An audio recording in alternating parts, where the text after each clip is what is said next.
Kabanata 771. Layunin. Tuwing may krisis na nangyayari para sa lalaking may puting buhok, bumubuo siya ng isang estatwa. Kapag siya ay nakatakas, nagbabago ang kanyang itsura at nagiging mas bata. Mula sa matandang lalaki sa simula, naging kalagitnaan ng edad siya at ngayon ay naging isang kabataan. Ang kakaibang tanawin na ito ay nagdulot sa lahat ng mga cultivator na nasa paligid na makaramdam ng takot. Ipinakita ng katawan ni Wang Lin ang isang seryosong ekspresyon habang tinitingnan ang batang lalaki. Nang lumabas ang taong ito, tinapik ng kanyang kanang kamay ang sirang estatwa. Agad na natunaw ang estatwa, naging sibat muli, at pumunta sa kamay ng batang lalaki. Tinitigan ng batang ito si Wang Lin ng isang ngisi na puno ng kalungkutan. Ang kanyang katawan ay kumislap at nagsanib sa mundo, na naglaho na parang walang bakas. Sa susunod na sandali, lumitaw ang batang lalaki sa tabi ng isang Illusory cultivator na malayo. Malaki ang pagbabago ng ekspresyon ng Illusory cultivator at agad itong umatras. Hindi lang siya, kundi ang lahat ng mga cultivator sa paligid ay umatras. Lalo pang naging seryoso ang ngiti ng batang lalaki habang itinutok niya ang sibat. Isang alon ang lumitaw sa kawalan, at hindi kalayuan, pinilit na mapilit ang katawan ng Illusory cultivator palabas. Ang mukha nito ay mapatla at magpapatuloy sana sa pagtakas, ngunit agad na nanginginig ang katawan nito. Sumabog ang kanyang katawan ng malakas at ang kanyang laman at dugo ay nilunok ng batang lalaki pati na ang kanyang pinagmulan ng kaluluwa. Pati ang balat at mga buto, ang dugo at laman, wala nang natira. Ang lahat ng ito ay nangyari sa isang kisap mata. Ang katawan ng batang lalaki ay kumislap muli at ang kanyang galaw ay hindi mahulaan habang dumadaan siya sa mga cultivator sa paligid. Bawat oras na siya ay lumitaw, isang cultivator ang namamatay. Ang misteryosong matandang lalaki na kumokontrol kay Wang Lin ay nagbuga ng malamig na singhig at tumakbo palabas na parang kidlat. Ang kanyang kanang kamay ay bumuo ng isang seal at itinutok ang kanyang daliri sa langit at sumigaw, "Magtipon." Mga sinag ng lila na liwanag ang lumitaw mula sa kawalan at nagtipon sa kanang kamay ni Wang Lin. Sa isang kisap mata, isang bola ng lilang liwanag ang nabuo. Ang mayamang lilang liwanag ay nanggagaling sa bola, at may manipis na mist sa loob nito na nagpapaganda ng labis. Magkalat. Isang magaspang na sigaw ang lumabas mula sa bibig ni Wang Lin habang ang bola ng lilang liwanag ay agad na gumuho. Isang shockwave ang nagsimulang umusbong sa lahat ng direksyon. Ang shockwave na ito ay naglalaman ng enerhiya ng pinagmulan. Nang kumalat ito, naramdaman ng lahat ng cultivator sa paligid ang isang malakas na impact na tumama sa kanilang mga katawan. Ang lakas na ito ay sobrang tindi kaya't ang lahat ng mga cultivator ay mabilis na umatras. Pati na rin sina Shen Gonghu, Zhang Kunglai, at iba pa ay ganun din. Sa halos isang iglap, isang pagbukas ng 5 kilometro ang lumitaw, na nag-iwan lamang kay Wang Lin at sa batang lalaki. Dahil sa batang lalaki ay dinilaan ang kanyang mga labi at isang bahagyang pula ang lumitaw sa kanyang mukha. Kahit na maikli ang kanyang oras, nakalunok siya ng higit sa 20 cultivators. Ang kanyang mga mata ay kumislap. Sa halip na ipagpatuloy ang labanan kay Wang, tumakbo siya patungo sa ibang mga cultivator. Malinaw na narinig ni Wang Lin ang matandang lalaki sa loob niya na bumab.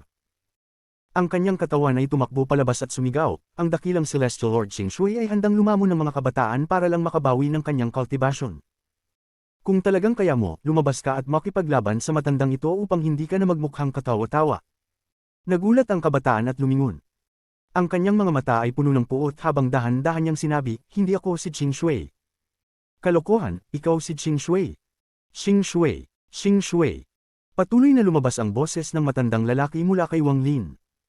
Lalo pang tumindi ang puot sa mga mata ng kabataan habang huminga siya ng malamig at tumawa. Lumingon siya at nagpatuloy sa pagtugis sa mga tumatakbong cultivators. Nagbuntong hininga ang matandang lalaki sa loob ni Wang Lin. Ang tagapagmana ng bansa ng Clearwater ay hindi man lang maalala ang kanyang sariling pangalan, talagang nakakalungkot. Gayunpaman, hindi tinatabla ng kabataan at naglaho siya, patuloy na lumalamon ng mga cultivator. Malinaw na nakita ni Wang Lin ang disgust sa pinagmulan ng kaluluwa ng matanda, at naglaho siya sa kawalan. Nang muling magpakita, siya ay nasa tabi ng isang ascendant cultivator na malayo.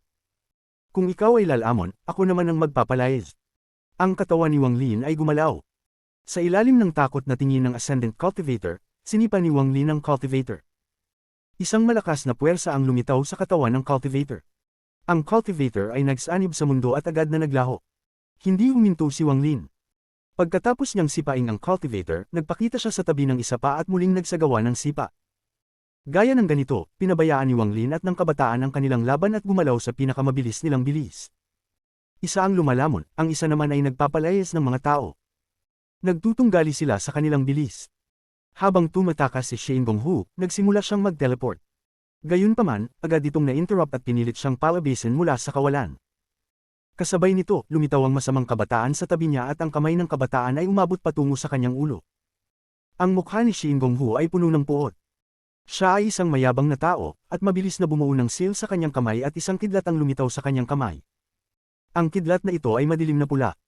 Nang lumitaw ito, nagdulot ito ng mga alon sa kawalan na parang mga hibla ng kidlat na nagtipon mula sa lahat ng direksyon. Isa lang ang strand ng kidlat na ito kay Shin Gong-hu, at ito ang rurok ng kanyang cultivation. Nakuha lamang niya ito matapos makamtan ng kaliwanagan mula kay Wang Lin. Nagtagal siya ng mga taon na naghahanap ng pinagmulan ng kidlat at patuloy na pinapanday ito sa kanyang katawan. Matapos ang ilang taon, nakabuo lamang siya ng isang kidlat. Hindi rin kumpleto ang kidlat na ito, kaya hindi niya ito ginamit sa laban kanina. Ang kidlat na ito ang pinakamalaking lihim sa kanyang puso. Dahil sa kidlat na ito ay naniwala siya kay Wang Lin. Sa kanyang isipan, tumpak ang gabay ni Wang Lin. Kumbinsido siya na kung pininde lang niya ang kidlat na ito ng matagal, isang araw ay matutuklasan niya ang pinagmulan ng kidlat. Ngunit sa sandaling ito ng buhay at kamatayan, wala siyang panahon upang mag-isip ng iba pa at nagpasya siyang gamitin ang kidlat na ito. Pati ang masamang kabataan ay nagulat nang makita ito. Ngunit, hindi pa rin hamina ang malamig ng ngisi nito habang ang kamay nito ay agad na inabot ang kidlat. Sumigaw si Shin Gong-hu habang ang kidlat ay lumabas mula sa kanyang kamay. Nang lumabas ang kidlat, nagbigay ito ng pulang liwanag. Ang kabataan ay nagbuga ng malamig na singhig at direktang nahuli ang kidlat bago ito durugin gamit ang kanyang kamay. Ginamit ni Shin Gong-hu ang pagkakataong ito at umatras ng walang pag-aalinlangan. Sa sandaling ito, nakita ni Wang Lin si Shin Gong-hu mula sa malayo. Kahit hindi niya makontrol ang kanyang katawan, maaari siyang makipag-ugnayan sa misteryosong matandang lalaki. Iligtas siya. Nagpadala ng mensahe ang kaluluwa ni Wang Lin. Nagbuga ng singhig ang kaluluwa ng matanda ngunit hindi tumanggi. Pagkatapos niyang sipain ang cultivator sa tabi niya, nagsanib siya sa mundo at muling nagpakita sa tabi ni Shin Gong-hu. Ang kanyang kanang kamay ay bumuo ng seal at nakipagsagupaan sa papalapit na masamang kabataan. Isang malakas na dagandong ang umalingaw, pagkatapos ay umatras ng ilang hakbang ang masamang kabataan at umatras din si Wang Lin. Ngunit habang siya ay umaatras, nagsagawa siya ng isang sipa kay Shin Gong-hu. Si Shin Gong-hu ay puno ng saya habang ang kanyang katawan ay lumipad sa hangin, nagsanib sa mundo, at naglaho. Malamig na tinitigan ng masamang kabataan si Wang Lin, at sa isang kislap ng kanyang katawan, nagsimula itong maghiwa-hiwalay. Patuloy itong hamati, at sa isang kisap mata, muling lumitaw ang 32 clones na nawasak sa laban kanina. Pagkatapos lumitaw ang mga clones, agad silang nagkalat at bawat isa ay mabilis na nagpunta patungo sa mga tumatakbong cultivator. Malinaw na naramdaman ni Wang Lin ang kaluluwa ng matandang lalaki na nanginginig at sumigaw. Kinontrol nito ang katawan ni Wang Lin at lumipad sa langit habang nakabuka ang mga braso. Ang enerhiya ng pinagmulan ay nagsimulang kumalat ng walang tigil sa mundo, at sa lalong madaling panahon ay parang pinalitan nito ang buong mundo. Parang sa sandaling ito, si Wang Lin na ang mundo. Ang kanyang mga mata ay nagbigay ng kakaibang liwanag habang bulong niya, celestial spell, mawala. Sa isang iglap, ang enerhiya ng pinagmulan ay bumuo sa paligid ng lahat ng mga tumatakbong cultivator. Muling lumabas ang boses mula sa katawan ni Wang Lin. Celestial spell, magkalat. Sa isang iglap, ang lahat ng mga cultivator ay napalibutan ng enerhiya ng pinagmulan at pinilit na magsanib sa mundo. Para bang may isang pares ng malalaking kamay na hindi nakikita na pinaglalaroan ng mundo. Kung may makakakita mula sa itaas, malinaw nilang makikita ang mga cultivator na naglalaho isa-isa. Sa isang kisap mata, halos walang natirang cultivator. Tanging ang kabataan at ang kanyang 32 clones ang natira. Malinaw na naramdaman ni Wang Lin na ang kaluluwa ng matandang lalaki ay sobrang hina at maaaring maglaho anumang oras. Parang isang oil lamp na nauubos na ang langis. Yuta, sa pagkakataong ito, nalulugi na ako. Ang mga mata ng kabataan ay nagbigay ng pulang liwanag at humakbang patungo kay Wang Lin. Dahil gusto mong mamatay, tutulungan kita. Lumapit ang kabataan at itinapon ang sibat na hawak niya. Agad itong sumabog bilang isang sinag ng itim na liwanag patungo kay Wang Lin. Ang anit ni Wang Lin ay nanginig, at ang kaluluwa ng matandang lalaki ay halos hindi na kontrolin ang kanyang katawan upang tumakas.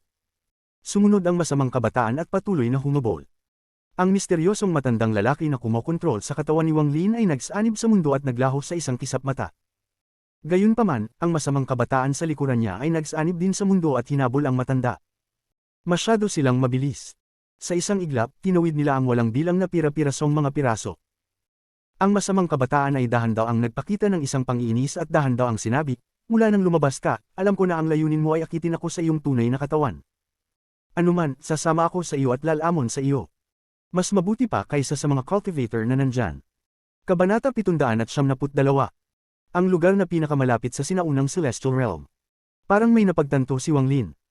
Nang kontrolin ng pinagmula ng kaluluwa ng misteryosong matanda ang kanyang katawan upang maghagis ng mga spell, gumamit lamang ang matanda ng maliit na bahagi ng enerhiya ng pinagmulan. Ang natitira ay nakuha mula sa mundo.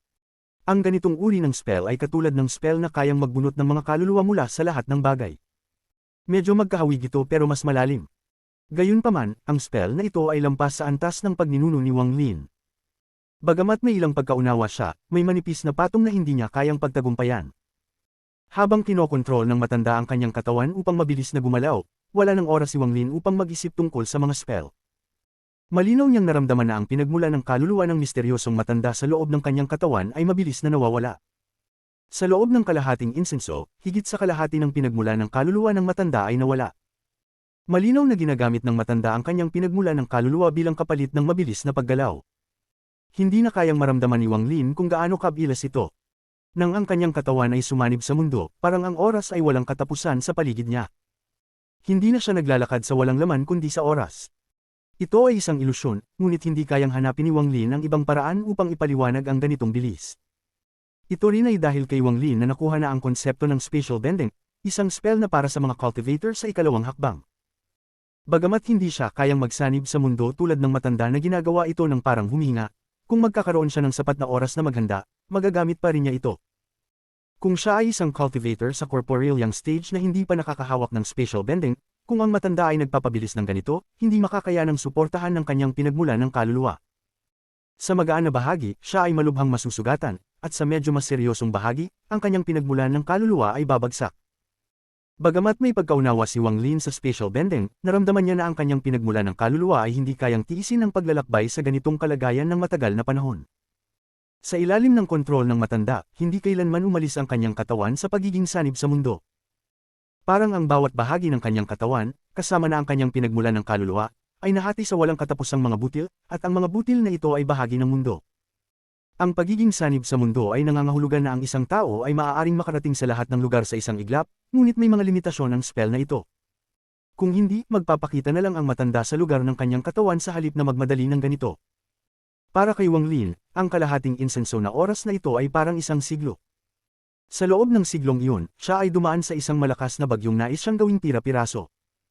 Kailangan niyang magsikap upang hindi mabigwasan ng bagyo. Ang kalagayang ito ay labis na masakit, ngunit naglalaman ito ng hindi masukat na benepisyo para kay Wang Lin. Habang ang kanyang pinagmulan ng kaluluwa ay lumalaban sa bagyo, ang kanyang pakiramdam ng pagsasanib sa mundo ay naging lalong malalim.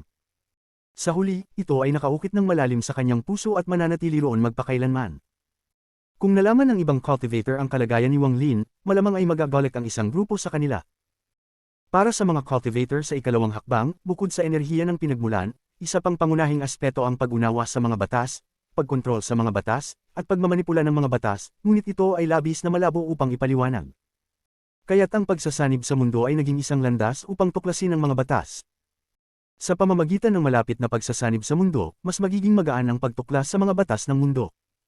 Sa mga sandaling ito, hindi sinasadya ng misteryosong matanda na tinutulungan si Wang Lin. Parang isang malaking pares ng mga kamay ang humahawak sa pinagmula ng kaluluwa ni Wang Lin at pinipilit siyang magsanib sa mundo. Bagamat masakit, ang mga benepisyo ay totoo. Ang kanyang pinagmula ng kaluluwa ay lalong naging malapit na sanib sa mundo. Para bang siya ay bahagi na ng mundo. Kasabay nito, ang domain ni Wang Lin ay nagsimulang magsanib sa mundo. Ang kanyang karma domain ay nagsimulang mag-eksperimento gamit ang daon ng karma ng mundo. Bukod pa sa kanyang pinagmula ng kaluluwa, ang kanyang katawan ay nakakuha rin ng mga benepisyo.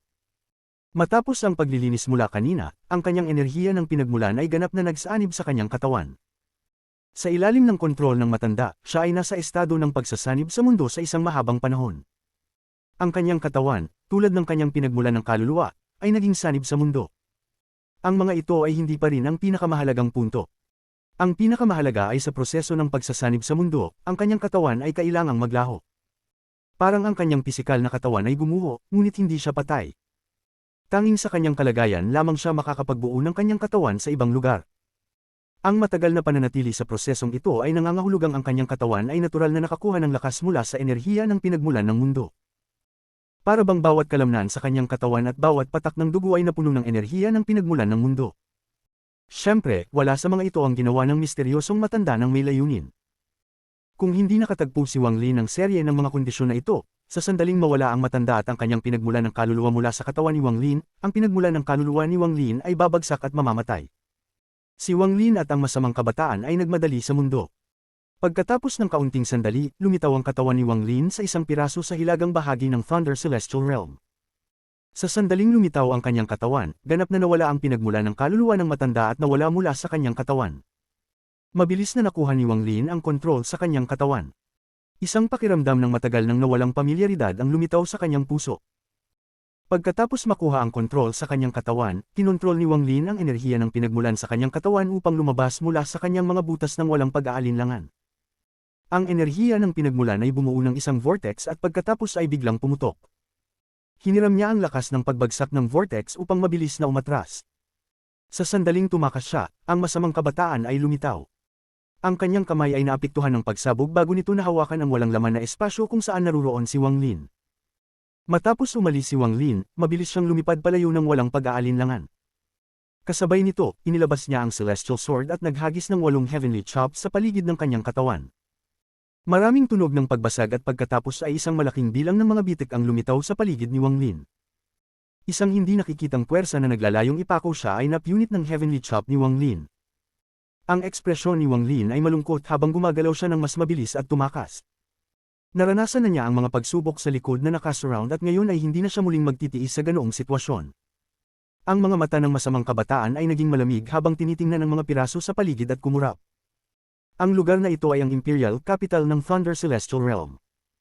Ito ang pangunahing bahagi ng Thunder Celestial Realm at ang pinakamalapit na lugar sa Ancient Celestial Realm bago bumagsak ang Celestial Realm. Ayon sa sabi-sabi, noong ang Ancient Celestial Realm ay umiiral pa, dito bumaba ang mga sinaunang Celestial. Ano kaya ang layunin ng taong iyon na may kapangyarihan ng isang Celestial Lord? Kabanata 773. Master Flamespark. Matapos mag-isip saglit, tinitigan niya ang figure ni Wang Lin mula sa malayo at itinaas ang kanang kamay. Itinutok niya kay Wang Lin at agad na lumitaw ang isang bola ng pulang liwanag. Maraming manipis na linya ang lumitaw at mabilis na nagtipon sa loob ng bola ng liwanag. Pagkatapos, ang bola ng liwanag ay naglabas ng maliwanag na pulang ningning at dumaan diretso patungo kay Wang Lin. Lahat ng buhok ni Wang Lin ay tumayo at siya'y nagmumura sa loob-loob. Kung hindi dahil sa misteryosong matandang lalaki, nakatakas na siya. Ngayon na wala na ang katawan ng dugo, hindi na siya makakatakas. Nararamdaman ng banta, pinigan ni Wang Lin ang kanyang mga ngipin. Alam niyang hindi na posible ang tumakas, kaya't lumingon siya at niluwa ang fragment stamp upang mag-block sa harap niya. Nang tumama ang bola ng pulang liwanag sa fragment stamp, ang buong stamp ay nagsimulang kumilos ng malakas. Ngunit hindi ito gumuho. Ngunit may isang malakas na puwersa na nagmula-mula sa loob nito at tumama sa katawan ni Wang Lin. Agad na naging mapatla ang kanyang mukha at umubo siya ng dugo habang umatras mula sa malakas na puwersang iyon. Hindi pa natapos ang banta. Dumaan ang malakas na puwersa sa fragment at sunod-sunod na damapo ang puwersa sa katawan ni Wang Lin. 3 beses siyang umubo ng dugo, ngunit nagpakita siya ng matinding ekspresyon. Hindi ganoon kadali akong patayin. Hawak ni Wang Lin ang fragment stamp gamit ang isang kamay habang pinapalo ang kanyang bag of holding gamit ang kabila, at isang screen ang lumitaw. Agad na kumilos ang screen at ang mountain and river painting ay biglang napuno ang mundo. Parang ang buong mundo ay naging isang painting ng bundok at ilog. Nagmula ang isang malakas na puwersa mula sa mountain and river painting. Habang ang katawan ni Wang Lin ay nakatayo sa ibabaw ng mountain and river painting, naramdaman niyang ang puwersa na tumutok sa kanya ay naglalaho. Pagkatapos, ang malakas na puwersa mula sa mountain and river painting ay pumasok sa fragment stamp at kinansela ang puwersang nasa loob nito. Mountain and river painting. Nipatilas ang mga mata ng masamang kabataan, ngunit matapos ang ilang saglit, nag-isisen siya, isa lang itong basura na kopya. Itinaas niya ang kanang kamay at walang awa itong hinaplos. May tunog ng punit at agad na nagbago ang langit at lupa. Pinilit palabas ng katawan ni Wang Lin mula sa mountain and river painting. Agad siyang naging mapatla at nagmadaling umatras ng muling lumitaw. Noong pan-ahoy ginamit ko ang mountain and river painting upang mag-aral ng 1,000 taon. Kahit na hawak mo ang tunay na painting, sa iyong mababang celestial cultivation, kaya ko pa ring sirain ito. Habang ang masamang kabataan ay nag-iinsulto, naglakad siya ng isang hakbang paabant at nagsimulang maghabol. Ngunit agad siyang tumigil at tinitigan ang lupa sa ilalim niya. Nakita niyang ang fragment na kanilang kinalalagyan ay nagsimulang mag-alaw ng malakas. Hindi lang isang bahagi ng fragment, kundi ang buong fragment. Ang paggalaw nito ay malakas at halos sa isang iglap, maraming bundok ang bumagsak. Parang may isang malaking kamay na ginigiya ang lahat ng mga pagsay sa itaas ng fragment. Sa isang iglap, ang fragment ay tumaas sa ere. Ang bilis nito ay nagtakda upang agad na makalapit sa masamang kabataan. Pinagmatsyag ng masamang kabataan ang kanyang mga mata at pagkatapos ay lumipad pataas. Samantalang si Wang Lin, tinanggal ang kanyang mga yaman at mabilis na umatras. Maingat ang kanyang mga mata at hindi tumingin sa fragment. Sa halip, habang siya ay umatras, sinubukan niyang magsanib sa mundo. Mabilis na umabot ang mga ungol ng maraming Thunder Beasts mula sa malayo. Habang ang fragment ay tumaas sa ere, ang mga kadena na kumukonekta sa gilid ng fragment ay nagsimulang mag-alaw ng malakas. Bawat kadena ay may isang Thunder Beast sa ibabaw nito, at patuloy itong umaatungal habang sila ay umaangat sa ere. Ang fragment ay tumaas dahil sa lakas ng maraming Thunder Beasts. Sa puntong ito, hindi lang ang fragment na kinatatayuan ni Wang Lin at ng masamang kabataan ang gumagalaw. Kabuuang 49 na fragment, halos 40% ng Thunder Celestial Realm, ang nagsimulang gumalaw at tumaas sa ere. Ang mga fragment ay bumuo ng isang napakalaking formation, at ang fragment na kinatatayuan ni Wang Lin at ng masamang kabataan ang nasa gitna. Isang hindi matitinag na formation na may hugis ng plum blossom. Ang 49 na fragment ay nakakonekta ng mga kadena, at bawat kadena ay hinahatak ng isang Thunder Beast na umaatungal, naghahatak, at umangat sa ere. Bilang resulta, parang ang tunog ng mga fragment na hinahatak na lang ang tanging tunog na naririnig sa Celestial Realm. Hindi lang ang 49 na fragment ang gumagalaw dahil sa paghatak ng mga Thunder Beasts, kundi umiikot pa sila. Ang natitirang 48 na mga fragment ay dahan-daang umiikot sa paligid ng fragment sa gitna. Una ay mabagal, ngunit kalaunan ay mas mabilis sila. Ang mga kadena na kumukonekta sa mga fragment sa gilid ng formation patungo sa iba pang mga fragment ay matagal nang bumagsak at hindi na kayang pigilan ang pag-ikot. Ang bilis nito ay unti-unting naging katulad ng bilis ng isang cultivator na lumilipad. Habang ito ay umiikot, isang vortex ang lumitaw. Ang vortex na ito ay sobrang laki. Lahat ng mga bundok sa 49 na fragment ay gumuho. Ang malalakas na vibrations ay nagdulot ng pagbabago sa buong Thunder Celestial Realm. Partikular, ang vortex na dulot ng pag-ikot ng 49 na fragment ay lumikha ng isang malaking butas na naglalaman ng hindi masukat na puwersa ng pagsipsip. Sa ilalim ng pagsipsip at vibrations na ito, ang buong Thunder Celestial Realm ay nayanig at nagsimulang tuluyang gumuho. Hindi ito ang pagbagsak ng isang fragment o ng isang bahagi ng espasyo. Ito na ang pangalawang pagkakataon na nagkaroon ng ganitong kalaking pagbagsak mula nang unang mag-collapse ang Thunder Celestial Realm sa maraming mga fragment. Nakakatakot na mga bitik ang lumitaw sa kalangitan at malamig na hangin ang lumabas mula sa mga bitik. Ang hindi mabilang na mga bitik ay patuloy na lumalawak na parang katapusan na ng mundo. Ang mga cultivator sa Thunder Celestial Realm ay puno ng hindi maipaliwanag na takot. Pati na rin ang masamang kabataan ay lubos na nagulat. Hindi niya inisip na ang taong nagdala sa kanya dito ay may ganitong kalaking plano. Ginagamit ang mga fragment ng Thunder Celestial Realm upang gumawa ng formation. Sa hitsura nito, mukhang hindi ito kasing simple ng isang formation. Maaaring nais ng taong ito na gawing isang mahikal na yaman ng Thunder Celestial Realm. Hinigop ng masamang kabataan ng malamig na hangin. Kahit na may lakas ng kanyang isipan, hindi niya maiwasang mag-isip ng baliw. Sa kanyang isipan, si Wang Lin ay nabigla. Ang tanging naririnig niya ay ang pag-crack ng espasyo na bumabagsak at ang malalakas na ugong na umaabot sa buong Thunder Celestial Realm. Parang ang hindi mabilang na mga fragment ay nagsasalpukan sa isa't isa, kaya agad niyang pinabagal ang takbo. Ang kanyang paligid ay puno ng mga bitik na sumisipsip ng lahat ng mapanirang puwersa. Ito ay nagdulot ng pagkabigla sa kanyang isipan at ang kanyang anit ay namilog. Isang mayabang na tawa ang umalingongaw sa buong Celestial Realm. Kasabay nito, lumitaw ang misteryosong matandang lalaki at masayang sinabi, "Napasok ko na ang Celestial Realm ng daan-daang beses at pinlano ito sa loob ng 10,000 taon. Sa mundong ito, sino pa ang may lakas ng loob tulad ng aking lakas ng loob? Upang gawing yaman ng Celestial Realm at magplano laban sa kilalang Celestial Lord Xing Shui. Haha, sino pa ang magtatangkang gawin ito? Gagamitin ko ang kalahati ng Thunder Celestial Realm bilang isang yaman. Sino pa ang makakalaban sa akin sa All Heaven Star System? Gamit ito, maaari kong buksan ang Spatial Barrier, at mula noon, hindi ko na kailangang gamitin ang All Heaven Stone upang malayang makapasok sa Alliance Star System." Ginoong Zongshen, nang ako ay pinilit umalis, sinabi ko na balang araw ay dadalhin ko ang milyon-milyong cultivator sa All Heaven Star System at wawasakin ng Cultivation Alliance. Kabanata 774. Celestial Lord Xing Shui. Ang vortex na nilikha ng pag-ikot ng 49 na mga fragment ay nagdulot ng pagbagsak ng Thunder Celestial Realm. Ang pagsipsip mula sa malaking vortex ay umabot sa buong Thunder Celestial Realm. Patuloy na lumalala ang malawakang pagbagsak. Ang mga bitik sa kalangitan ay mas madalas na lumitaw. Parang may espada na pumuputol sa kalangitan at nagpapalawak ng mga bitik. Kung masyadong malapit, hindi lamang magugulat sa tagpo, kundi maaari ring lamunin ng mga bitik. Sa puntong ito, ang mga mata ni Master Flamespark ay nagbigay ng kakaibang liwanag. Siya ay lumulutang sa hangin at ang kanyang mga braso ay nakaunat. Ang fragment na nasa ilalim niya ay nagsimulang mag-ikot. Ang Thunder Celestial Formation ng matandang ito ay magiging kumpleto ngayon. Habang tumatawa si Master Flamespark, gumawa siya ng seal at ang energy ng pinagmulan ay sumabog papunta sa fragment na nasa ilalim niya. Ang energy ng pinagmulan ay kumalat na parang walang katapusan. Ang isipan ni Wang Lin ay nanginginig ng malakas.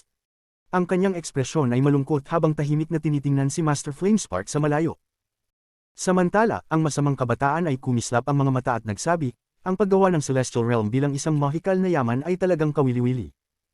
Ngunit kung ito lang ang iyong ginagawa, wala itong treasure soul, kaya ano ang silbi nito? Sa kalangitan, tumawa si Master Flamespark at nagsabi, sino ang nagsabing walang treasure soul? Treasure soul, lumabas. Habang nagsasalita siya, samuka siya ng isang sinag ng abuhing liwanag. Mayroong isang anti-gong salamin na kasing laki ng palad sa loob ng abuhing liwanag. Agad itong lumaki ng ilang beses ang orihinal na laki at naging isang oblong na salamin na kasing laki ng isang tao. Ang ibabaw ng salamin ay umikot at isang origin soul ang lumabas.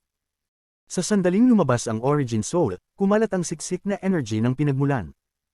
Ang origin soul ng isang Illusory Cultivator. Pinagmasdan ng mga mata ni Wang Lin ang origin soul at kumunat ang kanyang mga mata. Tiningnan ng masamang kabataan ang origin soul at dahan daw ang nagsabi, rank 4 na Upper Celestial. Hindi siya nagmadali upang kumilos, dahil nais niyang makita kung paano gagawin ni Master Flamespark ang refinemento ng Thunder Celestial Realm. Dagdag pa, batid ng kanyang cultivation na si Master Flamespark sa kalangitan ay hindi ang pinagmulan ng katawan kundi isang avatar lamang. Ang mga mata ng Origin Soul ng Illusory Cultivator ay puno ng pagkalito. Pagkatapos nitong lumabas, sumigaw si Master Flamespark, ang ika-49 na soul, pumunta. Pagkatapos niyang sabihin ito, kumislap ang mga mata ng Origin Soul at parang pinapalakas niya ang Origin Soul nito. Niyakap niya ang mga kamay kay Master Flamespark bago naglaho sa isang iglap. Gamit ang isang hindi kilalang paraan kay Wang Lin, dumating siya sa ika-49 na fragment sa gilid at ang kanyang Origin Soul ay nagsanib sa fragment. Biglang parang nabuhay ang ika-49 na fragment at napuno ito ng espiritu. Hindi dito natapos. Sa harap ng mga mata ni Wang Lin, sunod-sunod na lumitaw ang mga ripple sa anti-gong salamin. Habang sumisigaw si Master Flamespark, ang mga origin souls ng mga Illusory Cultivators ay naglaho at pumasok sa iba't ibang fragment. Di nagtagal, 28 sa 49 na mabilis na umiikot na mga fragment ay naglaman ng Treasure Soul.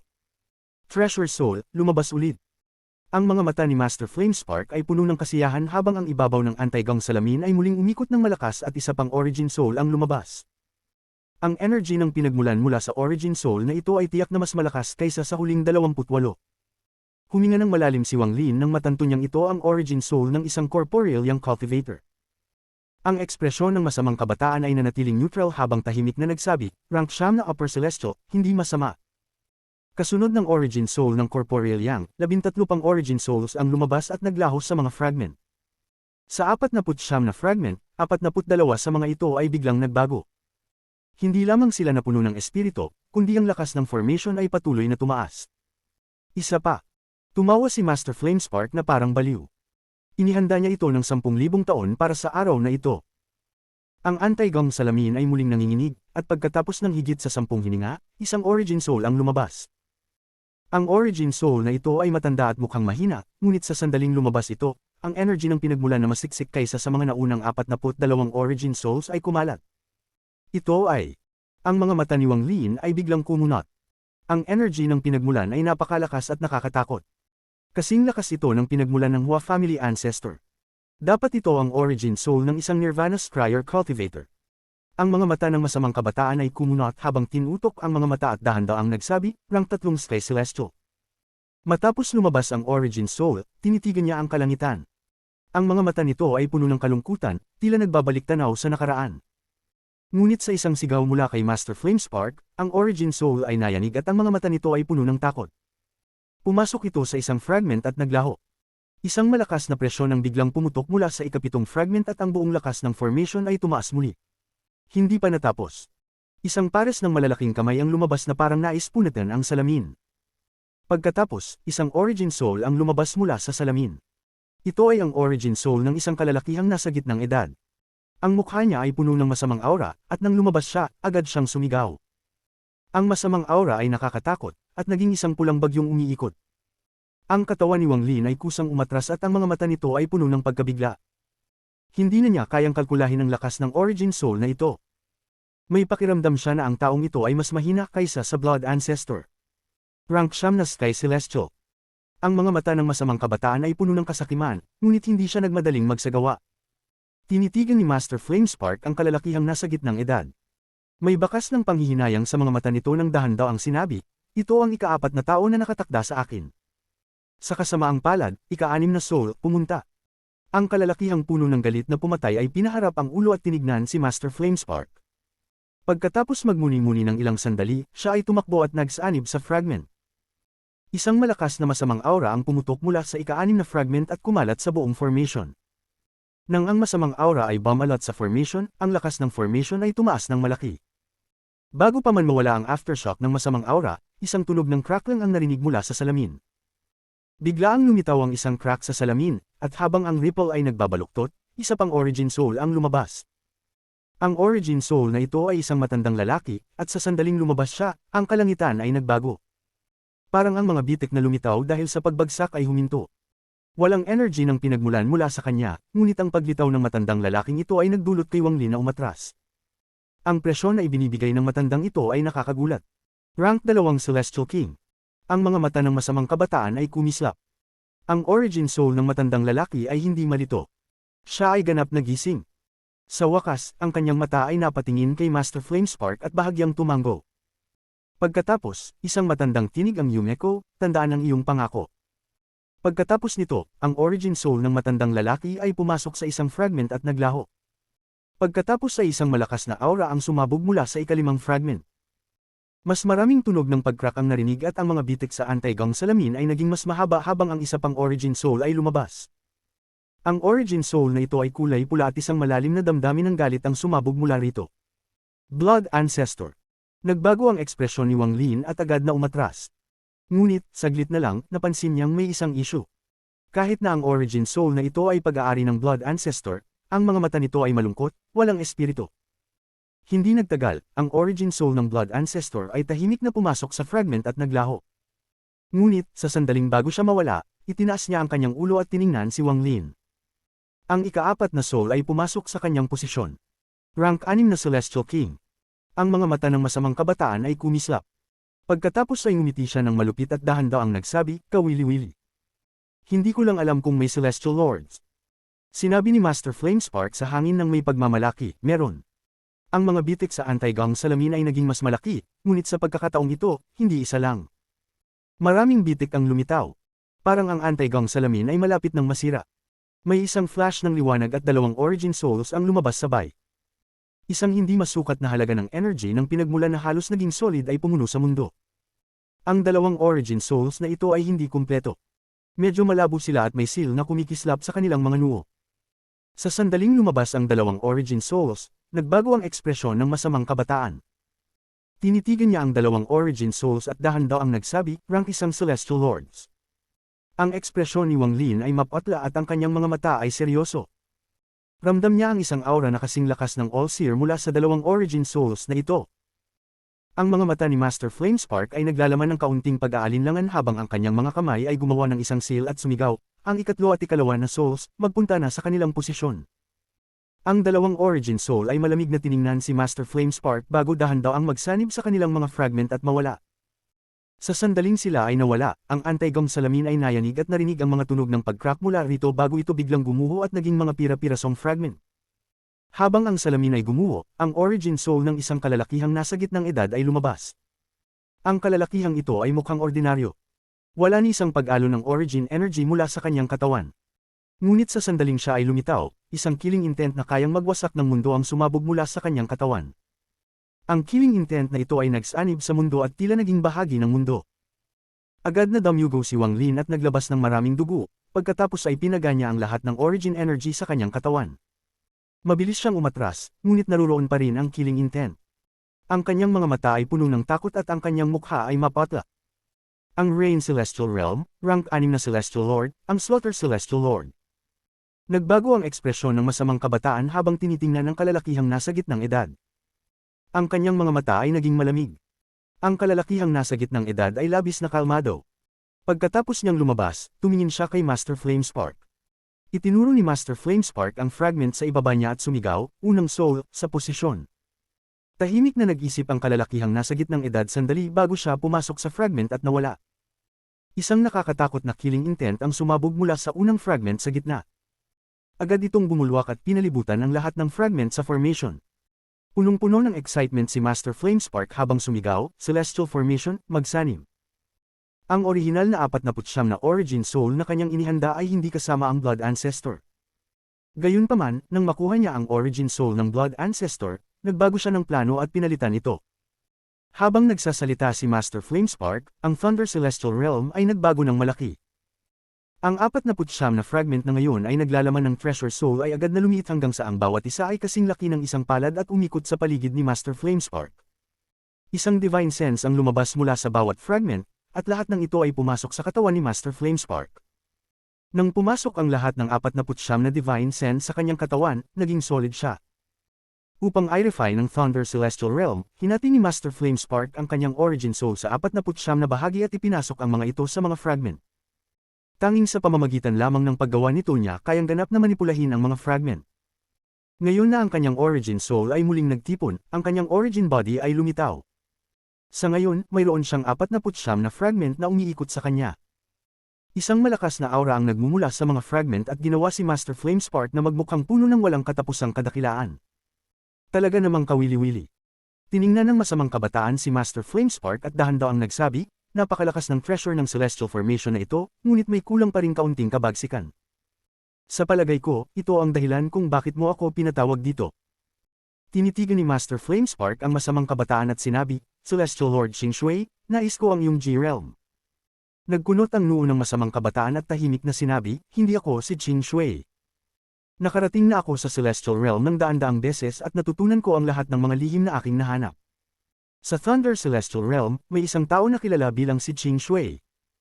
Ang taong ito ay may napakagaling na cultivation at mayroon din siyang legendary G-Realm. Siya rin ang tagapagmana ng bansa ng Clearwater.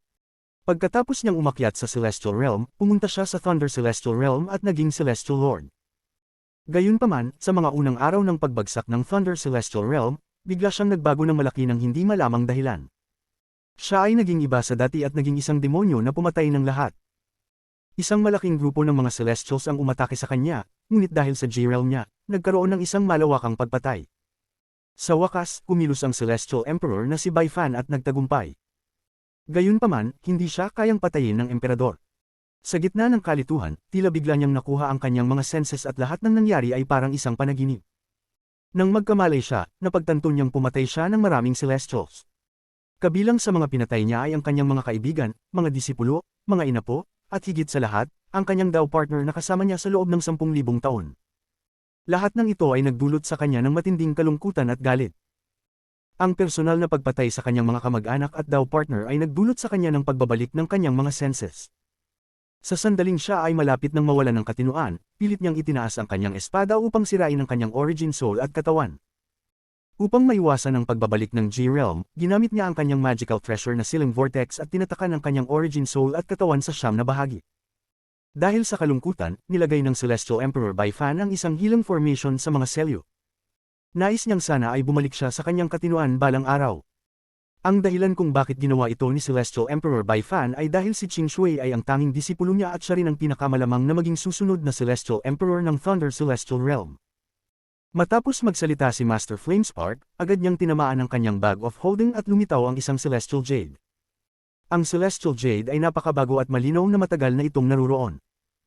Ito ang Celestial Jade na iniwan ni Celestial Emperor Bai Fan tungkol sa kanyang disipulo, si Celestial Lord Qingshui. Maiintindihan mo kapag nakita mo. Ipinagpapalit ni Master Flamespark ang Celestial Jade kay masamang kabataan. Hinahawakan ng kabataan ang Celestial Jade. Pagkatapos ng ilang sandaling pagmumuni, ang kanyang mga mata ay puno ng pagkalito. Kabanata 775. Kasunduan. Habang naguguluhan, isang pulang liwanag ang lumitaw at sumabog mula sa kanyang mga mata. Agad itong pumulibot sa kanyang katawan, pagkatapos ay pinigan niya ang Celestial Jade at nilunok ito. Tinitigan niya si Master Flamespark ng isang mabagsik na ekspresyon. Nang mapansin ni Master Flamespark na may nangyayaring hindi tama, mabilis na gumalaw ang kanyang kanang kamay at agad na lumitaw ang 49 na fragment sa harap niya. Sa sandaling iyon, sumabog si Ching Shui ng isang malakas na daing na puno ng lakas ng kalangitan. Iyon ay kumalabit na parang kidlat. Malalaking bitik ang lumitaw sa harap ni Ching Shui. Ang mga bitik ay punit at damaloy diretso patungo kay Master Flamespark. Kasabay nito, isang walang katapusang malamig na hangin ang damaloy mula sa punit na espasyo. Ang hangin ay lumikha ng isang bagyong parang galit ng kalangitan, at mabilis itong tumungo kay Master Flamespark. Naging malungkot ang ekspresyon ni Master Flamespark. Huminga siya ng malamig at agad na pinaikot ang 49 na fragment upang bumuo ng isang vortex. Isang malakas na puwersang pagsipsip ang lumabas mula sa vortex, at kahit ang mga bitik o ang malamig na hangin, lahat ng iyon ay nasipsip papasok sa vortex. Sumigaw si Master Flamespark, Ching Shui, ipinakita ko sa iyo ang Celestial Jade upang matulungan kang maalala. Wala akong masamang layunin. Si Wang Lin ay nasa malayo, ngunit halos agad siyang umatras. Mabilis niyang ginawa ang mga seal upang maglagay ng mga limitasyon, at nakaligtas siya ng mahirap. Ang kanyang mukha ay labis na mapatla habang tinitingnan ang labanan mula sa malayo. Papatayin kita. Sumugod si Ching Shui na may matinding ekspresyon. Napakabilis niya, at habang siya ay sumugod, ang kanyang kamay ay sumabog, punatan ang kalawakan. Pamwesto siya sa likod ni Master Flamespark. Ang kanyang mga mata ay namumula at walang awang kumalabit kay Master Flamespark. Ang 49 na fragment na nasa harap ni Master Flamespark ay biglang lumitaw sa likod niya at nakipagsabayan sa kanan ni Ching Shui. Isang malakas na tunog ng pagsabog ang narinig. Kahit gaano pa kalakas si Ching Shui, napilitang umatras ng 1,000 talampakan. Ang kanyang mga mata ay naging mas pula at pumasok sa isang kakaibang estado. Pagkatapos ay muling sumabog siya at sumugod muli. Nagkunot ang noo ni Master Flamespark, hindi niya inisip na ang masamang kabataan ay papasok sa ganitong estado pagkatapos makita ang Celestial Jade, kaya't hindi siya handa. Nang makita niya ang estado ng kalaban, bumagsak ang kanyang puso. Posible bang ang estado na ito ay katulad ng nangyari sa kanya nang siya ay dumaan sa pagbabago at napuno ng mga demonyong pag-iisip? Lihim na nagalit si Master Flamespark. Nang muling sumugod si Ching Shui, parehong mga kamay ni Master Flamespark ay bumuo ng seal. Ang 49 na fragment ay biglang nagkawatak-watak at naglabas ng gintong liwanag. Ang mga gintong liwanag ay nagsanib at bumuo ng isang formation. Celestial Formation, Law Transfer. Habang sumisigaw si Master Flamespark, ang gintong formation ay lumipad mula sa 49 na fragment at pumaloob sa hangin. Agad nitong pinalibutan si Ching Shui na papalapit. Habang si Ching Shui ay umuungol, ang kanyang katawan ay naipako sa lugar. Sa sandaling iyon, kumislap ang mga mata ni Master Flamespark at sumigaw, Celestial Killing Thorn. Sa isang iglap, nagsimula ang gintong formation na umikot at lumitaw ang mga gintong tinik na tumusok kay Ching Shui. Ang mga gintong tinik na ito ay may kasamang isang nakakasirang aura. Si Wang Lin ay nasa malayo, ngunit nararamdaman pa rin niya ito. Habang ang hindi mabilang na gintong tinik ay tumusok sa katawan ni Ching Shui, ang kabagsikan sa kanyang mukha ay lalong naging matindi. Oras na nakalimutan ko ang nakaraan, ngunit pinilit mong ipaalala sa akin. May bakas ng kalungkutan sa mga pulang mata ni Ching Shui. Ang kalungkutan na ito ay sobrang tindi na hindi kayang mabawasan kahit ng libu-libong taon. Call the wind. Itinaas ni Ching Shui ang kanyang kanang kamay at itinuro ang langit. Habang biglang lumaki ang mga mata ni Wang Lin, nakita niya ang isang itim na hangin na nagtipon sa paligid ni Ching Shui. Bigla itong bumuo ng isang tornado na pinalawak palabas. Biglang gumuho ang gintong formation at ang itim na hangin ay bumuo ng 8 itim na dragon na dumaan sa kalangitan. Ang kanilang malalaking katawan ay nagsanib sa kalawakan, na ang ulo lamang ang nakalabas. Ang mga dragon ay bumukas ng kanilang mga bibig at hamihip ng malamig na hangin patungo kay Master Flamespark. Nang maglabas ng malamig na hangin, para bang hindi na umiiral ang mundo at lahat ay nagiging guho. Ang ekspresyon ni Master Flamespark ay lalong naging malungkot at mabilis siyang umatras. Ang kanyang kanang kamay ay bumuo ng isang seal at sumigaw, Celestial Formation, Assemble Origin. Malaking halaga ng origin energy ang nagmula sa 49 na fragment upang bumuo ng 49 na sinag ng liwanag na tumama sa papalapit na malamig na hangin. Walang katapusang pagsabog ang narinig sa buong mundo. Patuloy na umatras si Wang Lin, ngunit dugo ang lumabas sa kanyang mga butas.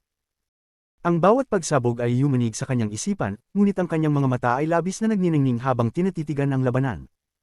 Call the wind. Ito ang kapangyarihan ng Call the Wind. Pagkatapos ng 49 na pagsabog, umatras ng ilang hakbang si Master Flamespark. Ang kanyang ekspresyon ay bahagyang mapatla. Ang pagpapatakbo ng formation na ito ay isang malaking pasanin para sa kanya. Sa orihinal, hindi ganito kabigat ang makipaglaban kay Ching Shui, ngunit ang mahirap na bahagi ay ang mga spell ni Ching Shui ay sobrang lakas. Hindi ito isang ordinaryong celestial spell.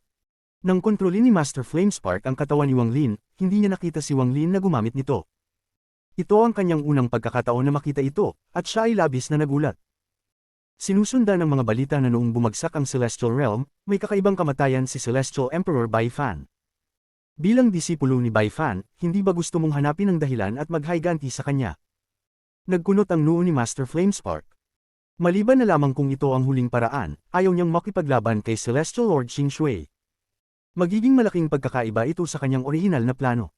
Punong-puno ng killing intent ang mga mata ni Qing Shui at muling sumugod. Kasabay nito, parehong mga kamay niya ay bumuo ng seal at tinukoy ang kanyang dibdib. Agad nagbago ang kanyang seal nang itinuro niya ang langit at sumigaw, "Summon the rain." Sa isang iglap, mga patak ng kristal na parang ulan ang lumitaw sa loob ng 5,000 kilometro ng lugar. Ang mga patak ng ulan ay pulang-pula tulad ng dugo. Pagkatapos masakop ang 10,000 talampakan ng pulang liwanag, bumuo ng seal ang kamay ni Qing Shui. Pagkatapos ay itinuro ang harap at sumigaw, "Summon the rain," ay seal. Narinig ang mga tunog ng pag-crack habang ang lahat ng patak ng tubig ay naging mga kristal ng yelo. Ang yelo ay mabilis na lumaki, at sa halos isang iglap, nagsanib silang lahat. Ang mga ito ay kumalat ng mabilis at tumungo kay Master Flamespark sa gitna. Ang nakakagulat na pagbabago ng Celestial Lord ay nagdulot sa kanya ng pagkawalan ng katinoan at nagpatuloy sa pagpatay ng walang katapusang mga Celestials. Wala bang alinlangan sa iyong puso tungkol sa nangyari? Habang sumisigaw si Master Flamespark, ang 49 na fragment sa paligid niya ay mabilis na umiikot, bumuo ng isang malaking vortex. Ang mga fragment ay agad na lumaki ng ilang ulit at patuloy pang lumalaki. Ayon sa natuklasan ko, kasabay ng iyong pagkawala ng katinoan, may iba pang mga tao na nagdusa ng parehong kapalaran sa 3 ibang celestial realms. Marahil matatagpuan ang sagot sa Cultivation Alliance sa ilalim ng Rain Celestial Realm. Kahit na hindi matutunan ang sagot, ipinapangako ko na gagawin ko ang aking makakaya upang matulungan kang pumunta sa Wind and Lightning Celestial Realm upang hanapin ang dahilan. Ang 49 na fragment sa paligid ni Master Flamespark ay mabilis na umiikot, bumubuo ng isang malaking vortex. Ang vortex ay kumalat at nagsimulang labanan ng yelo na nanggagaling sa lahat ng direksyon. Nagalit si Master Flamespark at sumigaw, "Hindi ako natatakot sa iyo, ayokong makipaglaban sa iyo. Ang dahilan kung bakit nakaya mong basagin ang seal ay dahil tinulungan kita ng lihim. Kung hindi, paano ka magtatagumpay? Qing Shui, huwag mong piliting makipaglaban ako." Pinipigilan ni Qing Shui ang killing intent sa kanyang mga mata habang tinitingnan si Master Flamespark at sinabi, "Bigyan mo ako ng dahilan para ihandog sa iyo ang G-Realm." Kabanata 776. Senior Apprentice Brother. Ang ekspresyon ni Master Flamespark ay seryoso habang sinabi niya, "Kung nais ng Celestial Lord na ibalik ang iyong cultivation, kakailanganin mo ng maraming origin energy. Imbes na kumain ng mga cultivators dito sa All Heaven Star System, sumama ka sa akin sa Alliance Star System, kung saan maraming makapangyarihang cultivators. Naniniwala ako na hindi magtatagal at maibabalik mo na ang iyong pinakamataas na lakas." Tahimik na sinabi ni Qing Shui, "Hindi sapat ang dahilan na yan.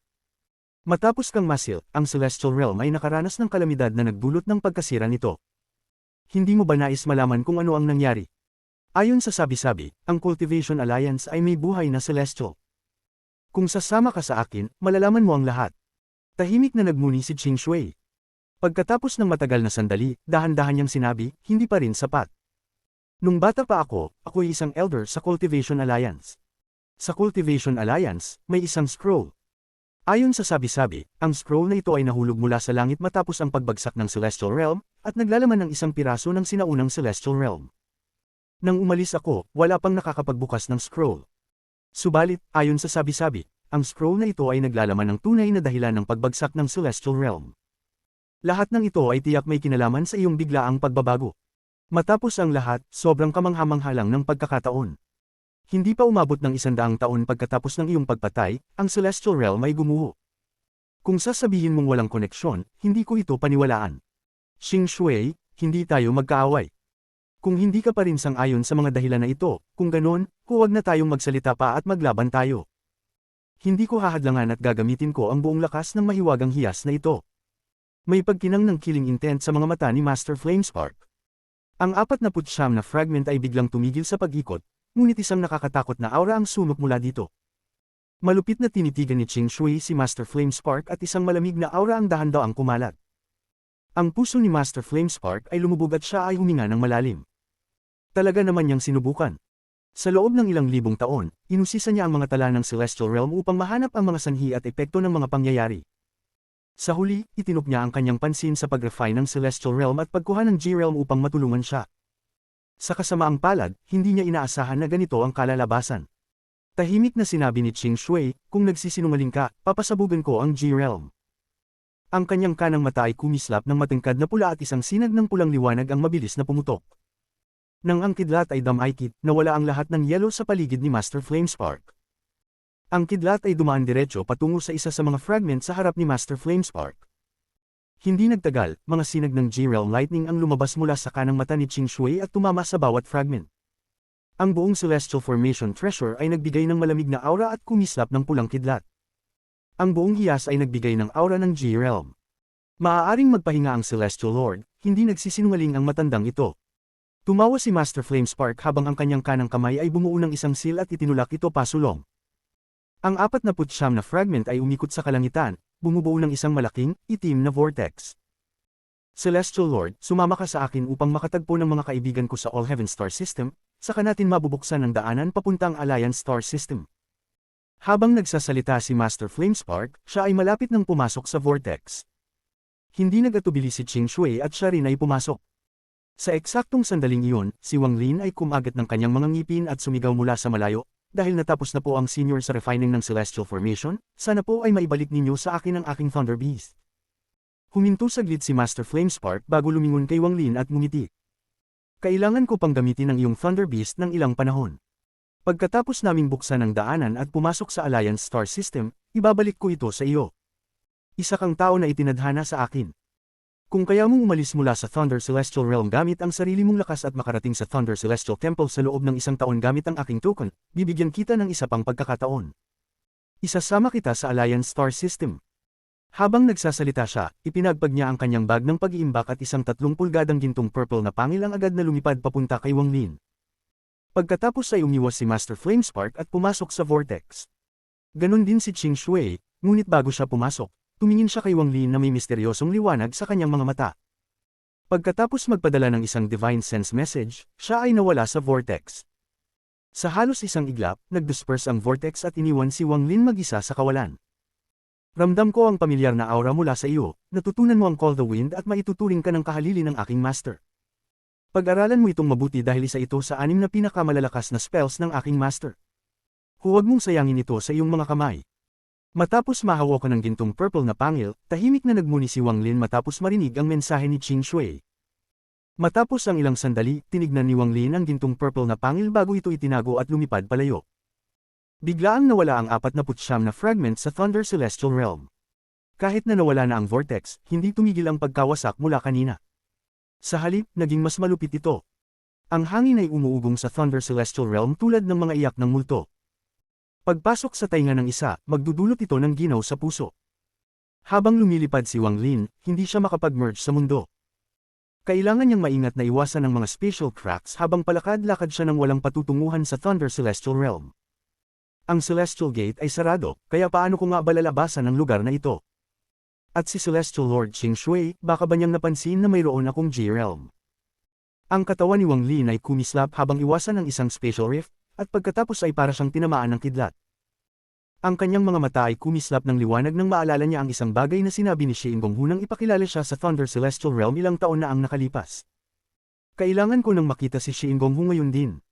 Isinara ni Wang Lin ang kanyang mga mata at hinanap si Xian Gonghu gamit ang Draw Soul na iniwan sa kanya. Pagkatapos ng ilang sandali, tumulak siya sa isang direksyon. Si Xian Gonghu ay mabilis na lumilipad sa Celestial Realm. Kahit na nasira ang Celestial Gate, alam niya ang isa pang paraan upang makalabas dito. Iyon ay ang tanging transfer array na inilagay dito ng Thunder Celestial Temple. Ito ang dahilan kung bakit ang mga mensahero ng Thunder Celestial Temple ay makakapagpasok sa lugar na ito nang hindi dumadaan sa Celestial Gate. Gayunpaman, kahit na ang transfer array na pag-aari ng Thunder Celestial Realm ay makakapagbigay daan upang makalabas ang mga tao, may mga malalaking limitasyon. Una, bawat transfer ay hindi makakapag-transport ng maraming tao. Pangalawa, tanging mga mensahero ng Thunder Celestial Temple lang ang maaaring gumamit nito, hindi pinapayagan ang iba na pumasok. Ang sinumang pumasok ay papatayin agad. Ito ay isang mahigpit na alituntunin simula nang inilagay ang transfer array ng Thunder Celestial Temple. Kahit na may nakapasok ng aksidente, kadalasan ay agad silang pinapatay. Hindi maaaring maliitin ang lakas ng Thunder Celestial Temple.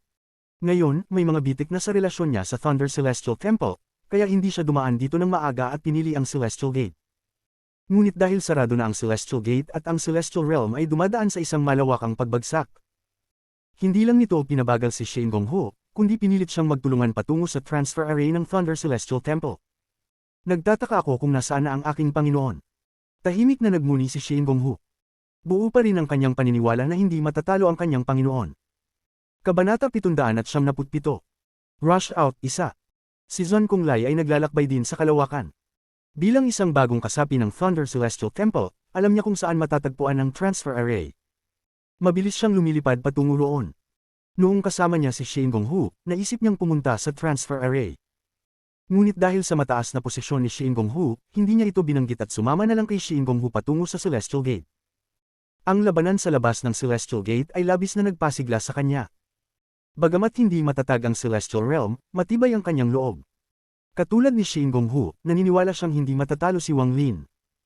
Huwag ko na sanang alamin kung nasaan si Shen Gonghu ngayon. Siguro ay tulad ko siya, patungo rin sa transfer array ng Thunder Celestial Temple. Ang katawan ni Zon Kunglai ay kumislap at iniiwasan ng isang special rift na biglang lumitaw. Sa katunayan, matapos pumunta sa labanan sa labas ng Celestial Gate, agad niyang napansin na wala ng ibang messenger ng Thunder Celestial Temple maliban sa kanya at kay Shen Gonghu. Dito niya naisip na lahat ng messenger ng Thunder Celestial Temple ay tumungo na sa transfer array. Patungo si Zon Kunglai at si Shen Gonghu sa transfer array mula sa magkaibang direksyon. Si Wang Lin ay patuloy na naglalakbay sa kalawakan habang tinutukoy ang kinaroroonan ni Shen Gonghu base sa kanilang koneksyon. Ngunit habang patuloy ang pagbagsak ng Thunder Celestial Realm, dumarami ang mga special rifts. Kung siya'y magiging pabaya, madadala siya ng isa sa mga iyon. Dahil dito, hindi siya makagalaw ng mabilis, kailangang mag-ingat sa mga pagbabago sa kalawakan sa kanyang paligid. Habang lumilipad siya, bukod sa mga sigaw, may mga pagsabog ding umaabot sa kalawakan. Mas naging maliwanag ito habang lumalapit si Wang Lin sa mga nagbagsakang mga fragment. Sa daan, nakita niyang personal na bumagsak ang dalawang fragment na naging napakaraming debris. Kalahati nito ay nalunod sa mga special rifts at ang kalahati ay nagkalat sa lahat ng direksyon. Ang ilan dito ay tumama mismo kay Wang Lin. Ang lakas na dulot nito ay hindi gaanong naiiba sa buong atake ng isang Ascendant Cultivator. Kahit na hindi nakamamatay ang mga atakeng ito para sa mga cultivator sa unang hakbang, kung sila ay hindi pinalad at may lumitaw na special rift malapit sa kanila, posibleng maging isang isyu ng buhay at kamatayan. Wala namang kailangang ipag-alala si Wang Lin. Gamitin man ang stop spell o iba pang mga spells niya, madali niyang maiiwasan ang mga atake. Kalmado si Wang Lin habang lumilipad. Madalas siyang kumikislap upang iwasan ang mga special rifts habang patuloy na lumilipad. Gayunpaman, habang lumalayo siya, lalong damadami ang mga bitik. Parang isang piraso ng papel na napunit sa napakaraming lugar at maaaring maghiwalay anumang sandali. Nakakunot ang noo ni Wang Lin. Bahagya niyang naramdaman na malayo pa siya kay Shen Gonghu. Hindi siya makakahabol sa loob ng maikling panahon. Matapos mag-isip ng sandali, kumislap ang mata ni Wang Lin at pinindot ang daliri sa pagitan ng kanyang mga kilay. Bumulong siya at naglabas ng isang butil ng buhangin na agad nagbago sa isang malaking fragment na may haba ng 1,000 talampakan. Ang fragment na ito ay pina-fine-tune ng Divine Retribution, at hindi kayang sirain ng itim na hangin mula sa Celestial Lord, kaya tiyak na kaya nitong tiisin ang mga special rifts. Itinutok ni Wang Lin ang kanyang kamay at ang fragment ay lumipad ng mabilis na parang binabaybay ang kalawakan. Habang ang fragment ay dumadaan, nakita niyang sumalpok ito sa maraming bitik. Ang lakas mula sa loob ng mga bitik ay kumalat sa fragment, ngunit wala itong epekto sa fragment habang ito'y dumadaan. Kasabay ng pagdaan nito, parang pinapatag ng fragment ang mga special rifts at nagpakita ng mga senyales ng pagsasara. Pinagmasdan ni Wang Lin ang fragment at nagdesisyon na umupo sa lotus position habang inilalagay ang kamay at naglabas ng seal. Ang origin energy ay pumasok sa fragment na nagbigay liwanag dito. Tumaas ang bilis nito ng ilang beses at nagpatuloy ng tuwid. Dahil dito, naging mas mabilis ang kanyang paglipad. Kailangan na lamang niyang mag-ingat sa mga bitik na higit sa 1,000 talampakan. Maaari na niyang baliwalain ang iba. Mabilis na dumaan ang fragment sa Celestial Realm. Pagkatapos ng kalahating oras, medyo nakaramdam si Wang Lin ng ginhawa, ngunit sa sandaling ito, napansin niya ang isang pulang liwanag sa unahan at nagbago ang ekspresyon niya. Nakita niyang may isang magandang babae na nasa loob ng pulang liwanag. Ngunit mapatla ang mukha nito at puno ng takot ang mga mata habang patuloy na iniiwasan ang mga spatial rifts at muntik ng lumunin ng mga ito. Ang fragment na saksi si Wang Lin ay kitang-kita sa kalawakan, kaya't nakita ng babae ang fragment at tuwang-tuwa. Papunta na sana siya nang biglang may isang 100 talampakang spatial rift na lumitaw sa harapan niya. Nawala ang saya sa kanyang mukha at nagsimula siyang magtangkang umiwas. Ngunit huli na at ang mga mata niya ay puno ng pangungulila. Kalmado si Wang Lin at iniwasan ang tingin sa babae. Bilang ayon sa kanyang personalidad, hindi siya magliligtas ng walang dahilan. Nagpatuloy lang ang fragment na lumilipad ng hindi humihinto. Ang babae ay puno ng pangungulila habang nagsusumikap na makalabas mula sa bitik at nagmamadaling sumigaw, "Senyor, pakiusap, iligtas mo ako. Si Zon Kung Lai po ay ang aking senior brother." Nagkunot ang noo ni Wang Lin. Nakasama niya na ang babae na ito. Nang dumaan si Zon Kung Lai kasama ang higit sa 10 tao, siya ang isa sa mga iyon. Nang magtagpo sila, bagong nakarating siya sa illusory yin stage. Ngunit ngayon, bumagsak ang kanyang cultivation at halos wala na siyang origin energy. Siguro ay kaya na lang niyang gamitin ang ascendant cultivation ngayon. Biglang yumuko ang fragment sa ilalim ni Wang Lin at dumiretso sa babae. Sa isang iglap, tumama ang fragment sa 100 talampakang spatial rift. Sa sandaling bumagsak ang bitik, tumalon ang babae at lumapag sa fragment. Mapatla ang kanyang mukha at puno pa rin ng gulat ang mga mata. Tumingin siya kay Wang Lin nang may pasasalamat at mahinang nagpasalamat, "Salamat po, senyor, sa pagligtas sa akin." Nagkunot ang noo ni Wang Lin habang tinitingnan ng babae at kalmadong tinanong, "Mayroon ka bang celestial jades?" Nagulat ang babae at mabilis na tumango. Kalmado si Wang Lin at dahan daw ang nagsabi, 10,000 celestial jades para sa pagliligtas ng iyong buhay. Dagdag pa, 10,000 celestial jades para sa bawat oras na ikaw ay maghihintay dito. Nagpatuloy ang fragment ni Wang Lin at dumiretso sa distansya. Tahimik na nag-isip ang babae. May hindi matukoy na kislap ng pang-uuyam sa kanyang mga mata. Hindi niya inaasahan na ang tao na labis na iginagalang ni Senior Brother Zon ay magiging ganito. Kung hindi niya nakita ang laban sa pagitan ng lalaki at ng kakaibang puti ang buhok na tao, hindi niya akalain na ang tao sa harap niya ay isang senior. Nang walang sinabi, inihagis ng babae ang isang storage bag at sinabi kay Wang Lin, "Nasa loob po ng bag na ito ang 50,000 celestial jades. Senyor, pakiusap, bilangin po ninyo." Kinuha ni Wang Lin ang bag at tinanggal ang divine sense na nakaimbak dito. In-scan ng kanyang divine sense ang laman at napag-alaman niyang tama ang bilang. Ipinihit niya ang kanyang mga mata at hindi na siya tumingin pa sa babae. Hindi inasahan ng babae na talagang bilangin ni Wang Lin, kaya't ipinagwalang bahala siya. Matapos magsay, umupo siya malayo kay Wang Lin. Tumingin siya sa kalawakan at puno ng kalituhan ang kanyang mga mata. "Senior Brother Zon, nasaan ka?" Kabanata 778. Rush Out 2. Kahit na may isang karagdagang tao sa piraso, hindi naapektuhan ang bilis nito. Patuloy itong dumaan sa kalawakan tulad ng dati. Nakarecover na ang babae mula sa kanyang kalituhan. Habang pinapanood ang piraso na sumasalpok sa mga spatial rifts, napaatras siya at huminga ng malamig na hangin. Ano bang uri ng yaman ito? Ang takaw pansin. Personal niyang nakita na halos lahat ng mga bitik ay nagsara sa epekto ng piraso. Kahit gaano pa kalakas ang puwersa sa loob ng bitik, wala itong epekto sa piraso. Sa sandaling ito, nalamig ang kanyang mga mata. Sa malayo sa kanyang kanan, may 3 sinag ng liwanag na dumadaan sa kalawakan. May 2 lalaki at 1 babae. Ang kanilang mga mukha ay malungkot at puno ng pagkabahala. Shi Zifeng. Mabilis na tumayo ang babae sa piraso. Agad namang napansin sila ng 3 tao sa malayo, at nagningning ang kanilang mga mata. Walang pag-aalinlangan silang tumakbo papunta sa piraso.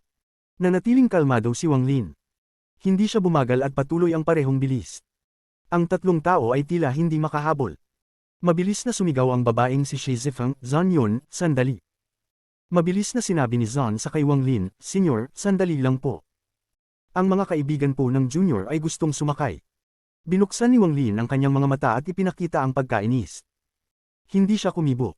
Kumunat ang noo ni Zon Yun at sinampal ang kanyang bag ng pag-iingat, kaya't isang hibla ng pulang sutla ang lumabas. Agad itong hamaba at lumipad patungo sa 3 taong humahabol sa kanila. Mabilis na hinawakan ni Shi Zifeng ang pulang sutla at agad niyang hinayla ang sarili papalapit.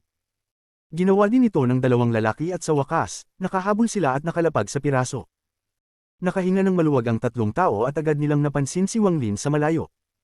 Tumingin ang isa sa mga lalaki kay Zon Yun at nagtanong, "Sino ang kakasama natin na ito?" Bago pa makasagot si Zhang Yun, tumingin si Shi Zifeng at agad niyang nakita si Wang Lin. Nagbago ang kanyang mukha at mabilis na naglakad ng ilang hakbang, yumuko, at magalang na sinabi, Junior Shi Zifeng po, Senior. Maraming salamat po, Senior, sa dalawang pagkakataon ng pagliligtas. Habang nagsasalita, namula ang kanyang mukha. Pinagmasdan ni Wang Lin ang babae. Siya ay medyo mas maganda kaysa kay Zhang Yun. Bahagya niyang naaalala na siya ay naruroon sa Celestial Gate at isa siya sa mga itinapon sa kalawakan ng si Master Flamespark ay nagkokontrol ng kanyang katawan. Habang nakakunot ang noo, nakaramdam si Wang Lin ng abala. Kung alam lamang niya na mangyayari ito, hindi na sana siya tumulong kay Zhang Yun. Tanong niya, mayroon ba kayong mga Celestial Jades? Nagulat si Shi Zifeng, at bago pa siya makasagot, mabilis na sinabi ni Zhang Yun, 10,000 Celestial Jades po para sa pagligtas sa inyong buhay at 10,000 Celestial Jades naman bawat oras na makikihalubilo dito. Tumango si Shi Zifeng at nagsabi, natural po yan. Kinuha nila at ang dalawa pang kasama niya ang mga Celestial Jades mula sa kanilang mga bag at maingat na ibinigay ito kay Wang Lin. Tinanggap ni Wang Lin ang mga ito, pagkatapos ay pinaikit ang kanyang mga mata at hindi na sila pinansin. Kasama si Zhang Yun, nagsimula ang apat na magupo at tumingin sa kalawakan. Lahat sila ay may pakiramdam na sila'y nakaligtas. Mabilis ang piraso. Habang papalapit sila sa mas malalim na bahagi ng Celestial Realm, nanatiling kunot ang noo ni Wang Lin. Sa kanilang daraanan, nakatagpo sila ng maraming mga cultivator na nagsisiksikan o nagsama-sama. Nang makita ng mga tao ang piraso, para silang nakakakita ng kanilang huling pag-asa at ginugol nila ang lahat ng kanilang lakas upang makasakay. Ang ilan sa kanila ay mga kaibigan ng apat na tao sa piraso. Dahil dito, patuloy na dumarami ang mga cultivator na sumasakay sa piraso. Ngunit hindi kailangang mag-alala si Wang Lin, dahil tuwing may bagong sumasakay, ipinaalam ni Zhang Yun ang kailangan na Celestial Jades. Ngayon, si Wang Lin ay may ilang mga bag ng pag-iingat, at bawat isa sa mga ito ay naglalaman ng maraming Celestial Jades. Mayroong halos 20 cultivators na ngayon sa piraso. Hindi nagsama-sama ang mga tao. Maliban sa mga magkakakilala, ang iba ay nag-upo na nag-iisa at tinitingnan ang kalawakan na may malalim na mga nararamdaman sa kanilang mga puso. Ang ilan sa kanila ay agad na nakilala si Wang Lin at agad na nakaramdam ng ginhawa. Sa kanilang isipan, habang naruroon si Wang Lin, sila ay magiging ligtas. Habang patuloy ang paglipad ng piraso sa kalawakan, dumarami ang mga tao na sumasakay dito. Sa huli, umabot na sa mahigit 50 tao sa piraso. Napakunot ang noo ni Wang Lin habang tinitingnan ang kalawakan sa kanilang harapan at nakita ang maraming sinag ng liwanag na malapit nang makalapit sa kanila. Hindi makahabol ang mga cultivator na nasa liwanag at wala silang kilalang tao sa piraso. Kung wala silang tulong mula sa mga tao sa piraso, hindi nila kayang makasunod sa piraso. Ngunit sa pagsunod sa piraso, mas ligtas sila. Nagpapakita ang mga spatial rifts ng mga palatandaan ng pagsasara matapos dumaan ng piraso, kaya't mas magaan kumpara sa dati. Habang damadami ang mga cultivators, bumubuo sila ng isang mahabang buntot na sumusunod sa piraso. Sa kanilang pananaw, ito na lamang ang tanging daan ng kaligtasan. Siyempre, may mga malalakas na cultivators na hindi nangangailangan ng tulong mula sa mga tao sa piraso para makarating doon. Gayunpaman, kapag dumating sila sa piraso, hindi alintana kung anong level ng cultivation ang mayroon sila, magdadalawang isip pa rin sila bago ibigay ang kanilang mga Celestial Jades kapalit ng isang lugar sa piraso. Isa sa mga pangunahing dahilan ay ang kasikatan ni Wang Lin mula sa laban sa labas ng Celestial Gate. Kahit ang mga corporeal young cultivators ay magalang na tinatawag siyang senior kapag nakita si Wang Lin. Habang hinahaplos ang mga bag ng pag-iingat na may mga Celestial Jades, huminga si Wang Lin ng malalim at hindi pinansin ng mga tao. Nararamdaman niyang hindi kalayuan si Xin Gonghu. Sa sandaling ito, biglang lumitaw ang isang malaking piraso ng lupa sa kanilang harapan. Ang piraso ng lupa ay may lapad na mga 10,000 talampakan at ang gilid nito ay patuloy na bumabagsak. Malaking bahagi ng lupa ang nahuhulog tuwing ito ay sumasalpok sa isang spatial rift. May 3 tao na nakatayo sa likod ng piraso ng lupa, at lahat sila ay nasa corporeal young stage. Sa likod nila ay halos 100 cultivators na sabay-sabay na nakatingin sa piraso ni Wang Lin na may kasamang mga mata ng inggit. Iwanan mo ang celestial fragment na iyan. Ang lalaki sa gilid ng tatlo ay isang lalaking nakasuot ng gintong kasuotan, at ang kanyang malamig na boses ay umabot sa kalawakan. Pinagmasdan ni Wang Lin ang 3 tao at tumingin sa 10,000 talampakang piraso sa ilalim nila. Mayroon din silang parehong layunin na gamitin ang piraso upang magpatuloy sa daraanan. Gayunpaman, ang piraso na nakuha nila ay hindi pa nare-refine ng Divine Retribution, kaya hindi ito matibay. Patuloy na nababali ang piraso sa ilalim nila at malamang kailangan nilang palitan ito ng ilang beses. Humakbang ang lalaki na nakasuot ng gintong kasuotan papunta sa kalawakan. Iniiwasan ng mga bitik, direkta siyang pumunta patungo sa piraso ni Wang Lin. Isa sa tatlo, ang matandang lalaki na nakasuot ng puti, ay sumunod din. Iniwan nila ang cultivator na nakasuot ng asul na kasuotan sa piraso, at matalim niyang tinitingnan si Wang Lin. Kalmado si Wang Lin habang iniangat ang kanyang kanang kamay at tumulo ng daliri. Agad na lumabas ang beast bone tattoo sa likod ng kanyang kanang kamay at naging isang beast bone sa kalawakan. Ang apat na mabagsik na mga pangil ay kumikislap. Ang isang nakakakita ng liwanag mula sa mga mata ng beast bone ay nagpapakita ng matinding killing aura sa paligid. Sa isang iglap, bago pa magamit ng lalaki na nakasuot ng gintong kasuotan ng spell, nanginginig ang kanyang katawan at ang kulay abong enerhiya ay kumalat sa kanyang katawan, simula sa kanyang mga binti. Ang kanyang mga mata ay puno ng takot. Hindi nagdalawang isip, tinamaan niya ang kanyang noo at ang kanyang origin soul ay lumabas. Pumintig si Wang Lin habang binigyan niya ng isang ngiti at pinapakita ang kanyang bag ng pag-iingat. Ang soul flag na may 1 bilyong kaluluwa ay lumabas, naging itim na ulap at sumugod patungo sa origin soul ng lalaki. Sa puntong ito, ang matandang lalaki sa puti ay lumapit. Nang hindi alintana ang kanyang kasama, gumawa siya ng isang seal at sumigaw, Celestial Spell, Thunder Chop. Nagtipon ng kidlat ng mabilis sa kanyang harapan, bumuo ng isang Thunderblade na mistulang makakaputol ng mundo, at dumaan ito patungo kay Wang Lin. Isang matalim na tunog ng pamumutok ang lumabas. Mabilis ang mga mata ni Wang Lin. Bago pa magdikit ang Thunderblade, naramdaman niya ang mayamang origin energy sa loob nito. Nang pumasok ito, dumaan si Wang Lin at ang kanyang origin soul ay lumabas at nilamon ng Thunderblade. Matapos makabalik sa kanyang katawan ng origin soul, medyo namula ang mukha ni Wang Lin. Tumayo siya at malamig na tinitingnan ng matandang lalaki. Pagkatapos, tumungtong siya at dumaan palabas. Ang mukha ng matandang lalaki sa puti ay nagbago ng malaki at agad na umatras. Habang siya ay umatras, nagkunot ang noo ng scholar na nakasuot ng asul at tumalon palabas. Nagiging malamig ang mga mata ni Wang Lin. Karaniwan, hindi siya magpapasimula ng gulo, pero kapag may nangangat sa kanya, hindi siya magdadalawang isip. Sa sandaling iyon, itinuro niya ang matandang nasa puting damit at ginamit ang Stop Celestial Spell.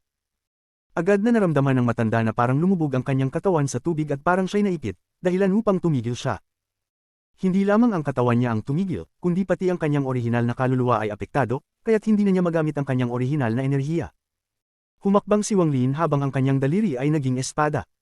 Nang dumaan siya sa harap ng matanda, tinuro niya ang lugar sa pagitan ng mga kilay ng matanda. Umubo ng dugo ang matanda at sumabog ang mga loob ng kanyang katawan hanggang sa tuluyan itong gumuho at ang kanyang orihinal na kaluluwa ay tumakas na takot. Ang mga mata ni Wang Lin ay kumislap habang iniabot ang kanyang kamay at nahuli ang orihinal na kaluluwa ng matanda. Fellow cultivator, itigil mo. Isang malakas na sigaw ang dumating mula sa cultivator na nakasuot ng asul na balabal. Ang katawan nito ay gumalaw na parang kidlat at nagmamadaling tumakbo patungo kay Wang Lin. Ang kanang kamay niya ay bumuo ng isang seal at isang ilusyonaryong espada ang lumabas mula sa pagitan ng kanyang mga kilay. Ang espada ay kumislap na parang nagte-teleport at bigla ang lumitaw sa harap ni Wang Lin at walang awa itong nagtangkang itusok kay Wang Lin. Malamig ang mga mata ni Wang Lin nang durugan niya ang orihinal na kaluluwa na hawak niya. Inikat niya ang ulo at agad na bumukas ang kanyang ikatlong mata. Ang pulang liwanag ay lumabas na parang isang fan at agad na binalot ang ilusyonaryong espada. Sa ilalim ng pulang liwanag, ang ilusyonaryong espada ay naglabas ng malaking halaga ng itim na usok at agad na gumuho. Agad na tumigil ang cultivator na nakasuot ng asul na balabal na 100 talampakan mula kay Wang Lin. Tinitigan siya ng malungkot at sinabi, talaga nga namang kamangha-mangha ang iyong mga spell. Itigil na natin ang bagay na ito. Pinipigilan niya ang galit sa kanyang mga mata at dahan-daw ang umatras. Kabanata 779. Rush Out 3. Malamig na tiningnan ni Wang Lin ang lalaking nakasuot ng asul na balabal at inatras ang soul flag bago bumalik sa fragment. Sa sandaling iyon, tumayo ang mga cultivator sa fragment at tumingin. Pagbagsak niya sa fragment, umupo si Wang Lin at agad na nag-charge ang fragment. Habang nakaupo si Wang Lin, tinutunaw niya ang orihinal na kaluluwa na hawak niya. Pagkatapos, itinuro niya ang kanyang kanang kamay sa langit at mahinahong sinabi, tawagin ang hangin. Agad na lumitaw ang isang itim na hangin. Ito ay naging isang itim na dragon at tumakbo patungo sa lalaking nakasuot ng asul na balabal. Agad nagbago ang ekspresyon ng lalaki at mabilis siyang umatras. Ngunit sa sandaling iyon, binuksan ng itim na dragon ang bibig nito at lumabas ang malamig at itim na hangin. Ang ugong ng hangin ay pumuno sa buong mundo. Ang mga mata ng lalaking nakasuot ng asul na balabal ay nanglabo at nagpakita ng mga senyales ng pakikipaglaban. Ngunit hindi niya napansin na isang 30 paa ang haba na special rift ang lumitaw sa likod niya. Habang siya ay umatras, diretso siyang tumapak sa bitik. Ang kanyang katawan ay nawala ng walang bakas kasama ang isang sigaw ng kawalan ng pag-asa. Ang natirang tunog ay ang sigaw ng kawalan ng pag-asa na umuukit sa kawalan. Ang fragment ay lumipad ng malayo at sinundan ng maraming cultivators. Kung ikaw man ay mga tao sa likod o ang mga tao sa fragment, lahat sila ay tinitigan si Wang Lin ng may paghanga. Ang mga taong nakakita ng laban ni Wang Lin sa kakaibang matandang may puting buhok ay hindi nagulat sa pagpatay ni Wang Lin sa tatlong corporeal young cultivators. Sa halip, naramdaman nila na ito ay natural. Gayunpaman, ang mga cultivator na hindi pa nakakita kay Wang Lin ay nagulat. Lalo na ang mga nag-aalangan na magbayad, naramdaman nilang maswerte sila. May ilan din na nagnanais na agawin ang fragment mula kay Wang Lin. Sila ay nababalutan ng malamig na pawis at puno ng takot. Pagkatapos nito, ang fragment ay naging tahimik na tahimik. Isang hindi nakikitang presyon ng bumalot sa fragment. Ito ang respeto at takot na ibinangga ng kadakilaan na ipinapakita ni Wang Lin. Lalong bumilis ang paglipad ng fragment. Pagkalipas ng ilang oras, kumunat ang mga mata ni Wang Lin at nakita niya ang isang sinag ng espada sa malayo. Ang tao sa loob ng sinag ng liwanag ay si Xin Gonghu. Habang lumilipad si Xin Gonghu, bigla siyang lumingon at nakita ang fragment na mabilis na lumalapit. Nang makita niya si Wang Lin, ang kanyang mga mata ay napuno ng kasiyahan at mabilis siyang lumipad patungo kay Wang Lin. Huminto si Xin Gonghu sa harap ni Wang Lin at magalang na nagsabi, Xin Gonghu ay bumabati sa aking Panginoon. Ang kanyang tingin kay Wang Lin ay puno ng paggalang. Nagpakita ng banayad ng ngiti si Wang Lin. Tumanggaw siya at sinabi, umupo ka sa tabi ko at dalhin mo ako sa transfer array ng Thunder Celestial Temple. Hindi man lang tiningnan ni Xin Gonghu ang iba pang mga tao sa fragment. Agad siyang umupo at magalang na nagsabi, Panginoon, hindi tayo malayo sa transfer array. Habang nagsasalita, agad niyang tinuro ang direksyon. Ang mga tao sa fragment ay nagulat sa nakita. May mga tao sa fragment na kilala si Xin Gonghu. Nang marinig nila itong tawaging, Panginoon, si Wang Lin, agad silang nagkaroon ng mga sariling naiisip. Ang magagandang mata ni Shi Zifeng ay nakatingin sa likod ni Wang Lin. Namumula ang kanyang mukha na para bang naalala ang isang bagay, ngunit hindi niya inilipat ang kanyang tingin. Ang pagbagsak ng Thunder Celestial Realm ay umabot sa rurok habang ang fragment ay lumilipad sa kawalan. Malalaking hangin ang sumabog mula sa mga spatial rifts. Ang tunog ng mga celestial fragments na bumabagsak ay patuloy na umuukit sa hangin. Habang papalapit sila sa loob ng Celestial Realm, lalong tumitindi ang tensyon. Puno ng mga bitik ang buong kawalan. May ilang bitik na humahaba at nagdudugtong upang makabuo ng mga bitik na higit sa 1,000 talampakan ng haba. Nagiging seryoso ang mga mata ni Wang Lin habang kinokontrol ang fragment. Biglang kumurap ang kanyang mga mata at nakita niya ang isang malaking spatial rift na 2,000 talampakan ng haba. Marami sa mga cultivators na sumusunod ay hindi nakapag-react agad at ang mga sigaw ng tulong ay nalunod sa bitik.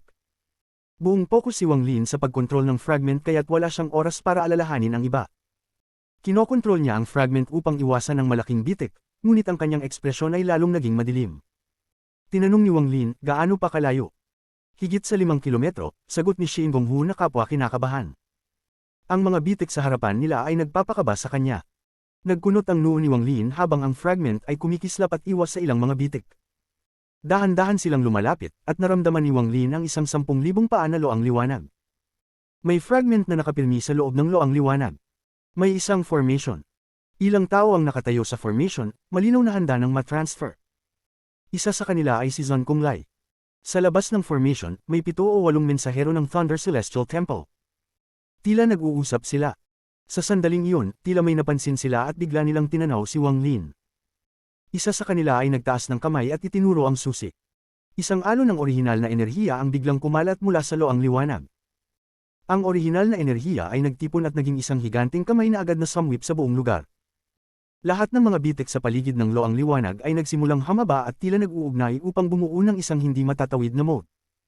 Kapag nagdugtong ito, walang makakatawid upang makarating sa fragment sa ilalim ng loang liwanag. Lumayas. Kasabay nito, isang malamig na mensahe ng Divine Sense na puno ng kawalang malasakit ang umabot sa kawalan. Malamig ang mga mata ni Wang Lin at ang lahat ng orihinal na enerhiya sa kanyang katawan ay pumasok sa fragment. Ang mga mata niya ay kumislap ng maliwanag habang ang bilis ng fragment ay dumobble na parang ito ay nakihalo sa mundo. Sa isang iglap, ang fragment ay sumugod na parang baliw at ang lahat ng mga bitik sa daan nito ay winasak. Ang mga cultivator sa likod ng fragment ay kumagat sa kanilang mga ngipin at desperadong sinundan ng fragment. Sa sandaling ito, ang daan patungo sa kaligtasan ay nasa harap nila. Kung makakapasok sila, mabubuhay sila. Kung hindi, mamamatay sila. Ang fragment ay halos nag-iwan ng mga after image habang sumasagasa ito sa kawalan.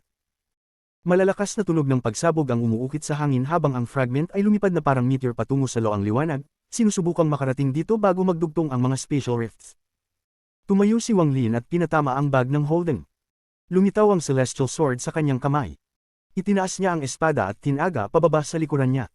Ngayong pagkakataon, hindi lang isang beses tumaga si Wang Lin, kundi 9 na beses. Ang 9 na sinag ng Heavenly Chop ay nagsanib upang bumuo ng isang hindi maipaliwanag na batas ng espada. Lumipad ito bilang isang sinag ng itim na liwanag at tumama sa mga spatial rifts na nagdugtong. Boom! Kahit na nagdugtong na ang mga spatial rifts, sa bisa ng Heavenly Chop, ito ay nahulog pa rin. Ang nagdugtong na spatial rift ay pumutok at agad na nagbukas ang isang puwang sa nagdugtong na bitik. Ang kapangyarihan ng Heavenly Chop ay naroon pa rin habang dumaan ito sa spatial rift at tumama sa loang liwanag. Malalaking alon ang lumitaw sa loang liwanag at ang lahat ng nasa loob ay naging baluktot. Kasabay nito, ang fragment ay sumugod kasama ang lakas ng isang hukbo. Pumutok ito sa loang liwanag na parang meteor pagkatapos tamaan ng Heavenly Chop. Isang tunog na umuukit sa buong kalawakan ang umabot, na nagdulot ng pagsasara ng mga rift sa paligid. Pati na ang mga mensahero ng Thunder Celestial Temple na nasa loob ay tumingin. Nang makita ni Zhang Kunglai si Wang Lin, ang kanyang mukha ay puno ng kasiyahan. Pagkatapos ng tunog, isang malakas na kaluskos ang sumunod habang maraming bitik ang lumitaw sa loang liwanag at patuloy na kumalat. Kasabay nito, ang mga cultivators na sumusunod sa fragment ay pumasok sa puwang. Malamig ang mga mata ni Wang Lin habang kinokontrol ang fragment upang umatras ng ilang dosenang talampakan. Sa ilalim ng mga titig ng lahat ng cultivators sa paligid, pinabilis niya ang fragment upang basagin muli ang loang liwanag. Higit pang mga bitik ang lumitaw sa loang liwanag at kumalat sa buong paligid. Ang liwanag mula sa loang liwanag ay naging malabo. Ang lahat ng ito ay nangyari ng mabilis. Ilang hininga lamang at natapos. Isang mensahero ng Thunder Celestial Temple ang nagkaroon ng malungkot na ekspresyon. Ang kanyang katawan ay natatakpan ng kidlat nang lumabas mula sa loang liwanag. Anong lakas ng loob? Nangangahas kang pumasok sa ipinagbabawal na lugar ng Thunder Celestial Temple. Ang taong ito ay natatakpan ng kidlat habang lumalabas. Ngunit bago gumawa si Wang Lin ng anumang aksyon, maraming cultivators ang lumundag mula sa fragment at nagsimulang makipaglaban sa taong ito. Isa sa mga lumalaban sa mensahero ng Thunder Celestial Temple ay mabilis na sumigaw, "Hindi kailangang mag-alala ang senior tungkol sa taong ito, kami na ang bahala sa kanya." Tumanggo si Wang Lin at umatras ang fragment ng kaunti. Ngayong pagkakataon, naghanda siya ng 10 segundo. Ngunit hindi lang siya. Lahat ng mga cultivators ay lumipad mula sa fragment at inilapat ang kanilang mga kamay dito.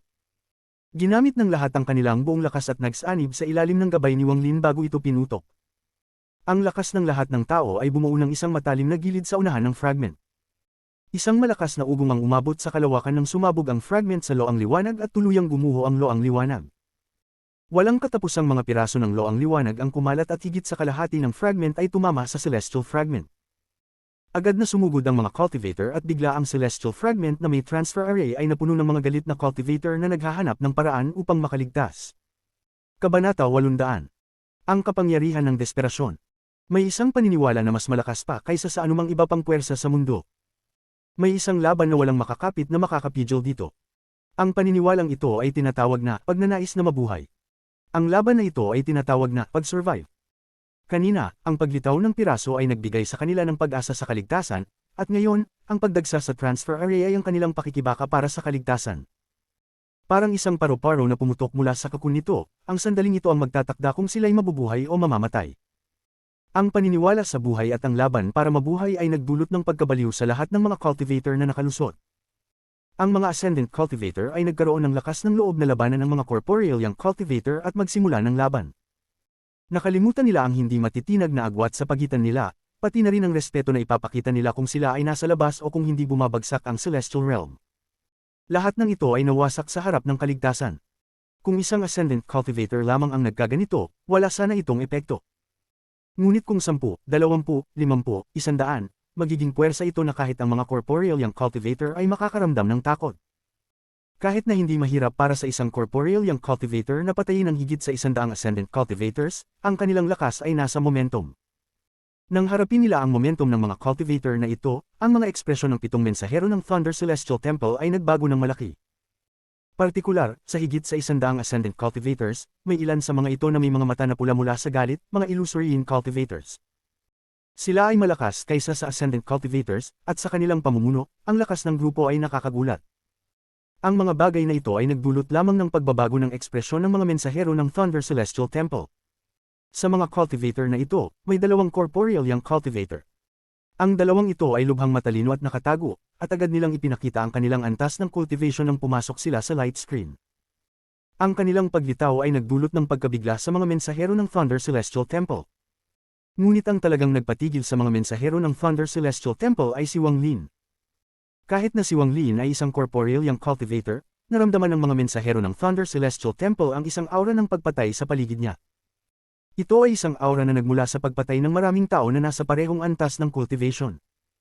Ang mga baliw na cultivator ay tinitingnan pa rin si Wang Lin ng may respeto kahit ngayon. Ito ay mula sa lahat ng Ascendant Cultivators, pati na rin ang mga Illusory Yin Cultivators, at maging ang dalawang Corporeal Yang Cultivators. Ang eksenang ito ay nagdulot ng pagkabigla sa 7 mensahero ng Thunder Celestial Temple na nasa labas ng transfer array.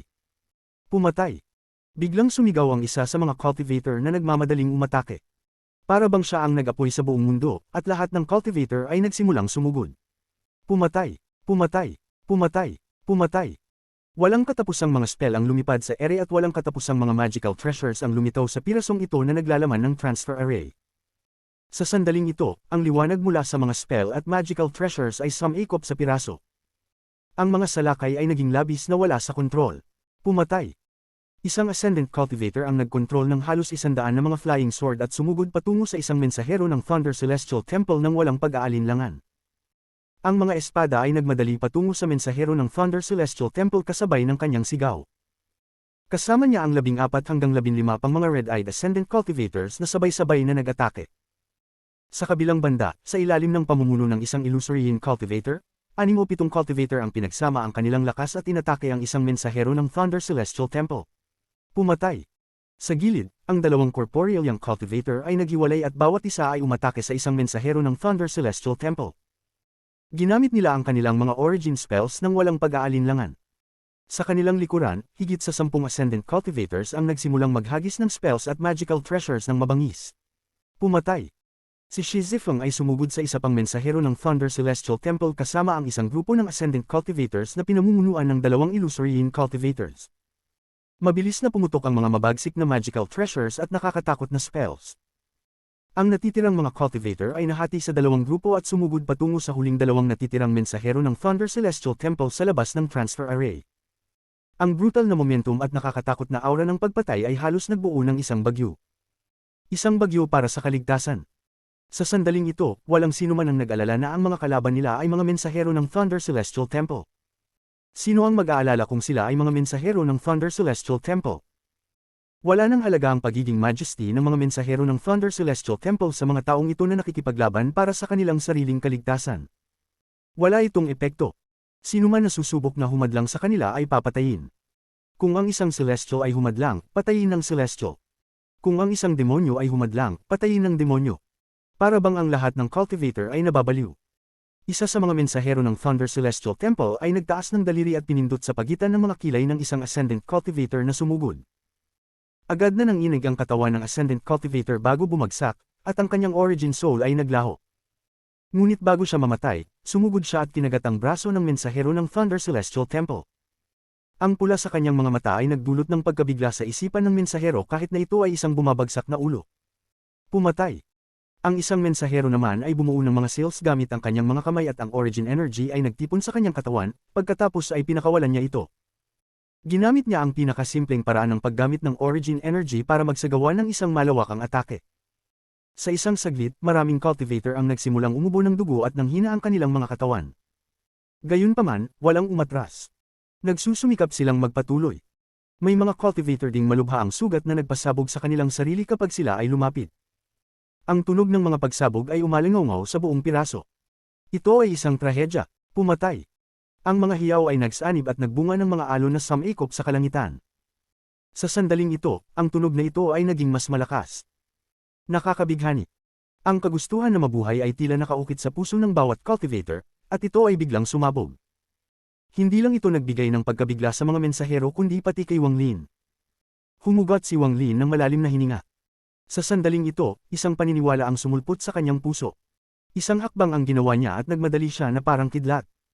Pagkatapos, tumayo siya sa tabi ng isang mensahero, ang dalawang daliri ng kanyang kanang kamay ay bumuo ng isang espada at ginamit ang Heavenly Chop. Ang atake ni Wang Lin ay nagdulot ng mas matinding momentum mula sa mga surrounding cultivator. Ang momentum ay naging mas malakas at mas malakas. Nang ito ay malapit nang umabot sa tuktok, ang aura ng pagpatay ay parang mabagsik na alon ng karagatang dumadaluyong. Lumabas ang Heavenly Chop at tumama ng diretsyo. Ang ekspresyon ng corporeal young messenger ay nagbago ng malaki. Agad siyang bumuo ng sails at walang pag-aalinlangan na ipinadala ang walang katapusang bola ng kidlat patungo kay Wang Lin. Ang tunog ng kidlat ay umalingaw sa buong paligid at dumiretso kay Wang Lin. Ang mga bola ng kidlat ay puno ng matinding origin energy. Ngunit nang ang mga bola ng kidlat ay tumama sa Heavenly Chop, agad silang nag-collapse isa-isa. Ang mga mata ni Wang Lin ay naging malamig at siya ay tumapok paaban. Muling umatras ang mensahero at binuka ang kanyang bibig at dumura ng gray fog. Nang lumitaw ang gray fog, ito ay naging isang malaking kamay na walang awa na sinubukang sakmalin si Wang Lin. Ngunit sa sandaling ito, isang sinag ng pilak na mas mabilis pa sa kidlat ang dumaan mula sa malayo. Pagkatapos dumura ng mensahero ng gray fog, ang pilak na liwanag ay agad lumapit sa mensahero. Nagbago ang ekspresyon ng mensahero ng malaki. Gusto niyang umiwas ngunit wala ng oras. Sa isang sandali ng krisis, agad niyang pinakawala ng origin energy mula sa kanyang katawan. Ang origin energy ay lumikha ng isang bagyong sinubukang alisin ang sinumang umaatake sa kanya. Gayunpaman, ang sinag ng pilak ay masyadong mabilis. Halos kasabay ng pagkalat ng origin energy, ang sinag ng pilak ay dumaan sa kanyang dibdib. Ang mensahero ay umubo ng maraming dugo at hindi maiwasang umatras ng ilang hakbang. Sa sandaling ito, ang mga mata ni Wang Lin ay nagiging malamig. Hindi alintana ang malaking kamay na nabuo mula sa fog, inipoint niya ang kanyang kanang kamay at isang bolt ng purple thunder ang lumabas. Tumama ito sa pagitan ng mga kilay ng mensahero sa isang saglit. Ang katawan ng mensahero ay nanginginig at ang kanyang katawan at origin soul ay sabay na namatay. Sa sandaling ito, ang pilak na liwanag ay kumislap at naging isang mijubleng tao. Isa siya sa dalawang corporeal young cultivators na nagtago sa mga cultivator. Ipinagkaloob niya ang kanyang mga kamay kay Wang Lin. Ang kanyang mga mata ay puno ng respeto.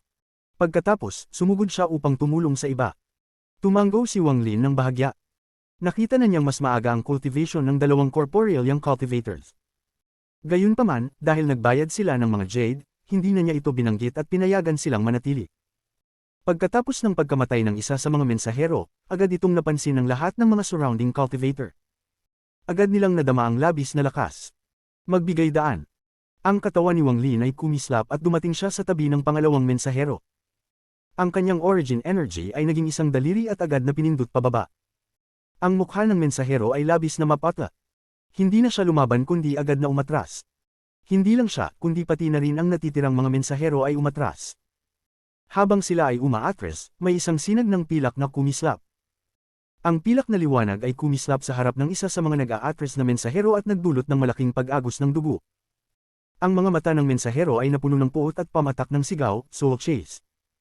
Ang dugo sa hangin ay agad na gumalaw at biglang naging isang illusory blood sword na humabol sa pilak na liwanag.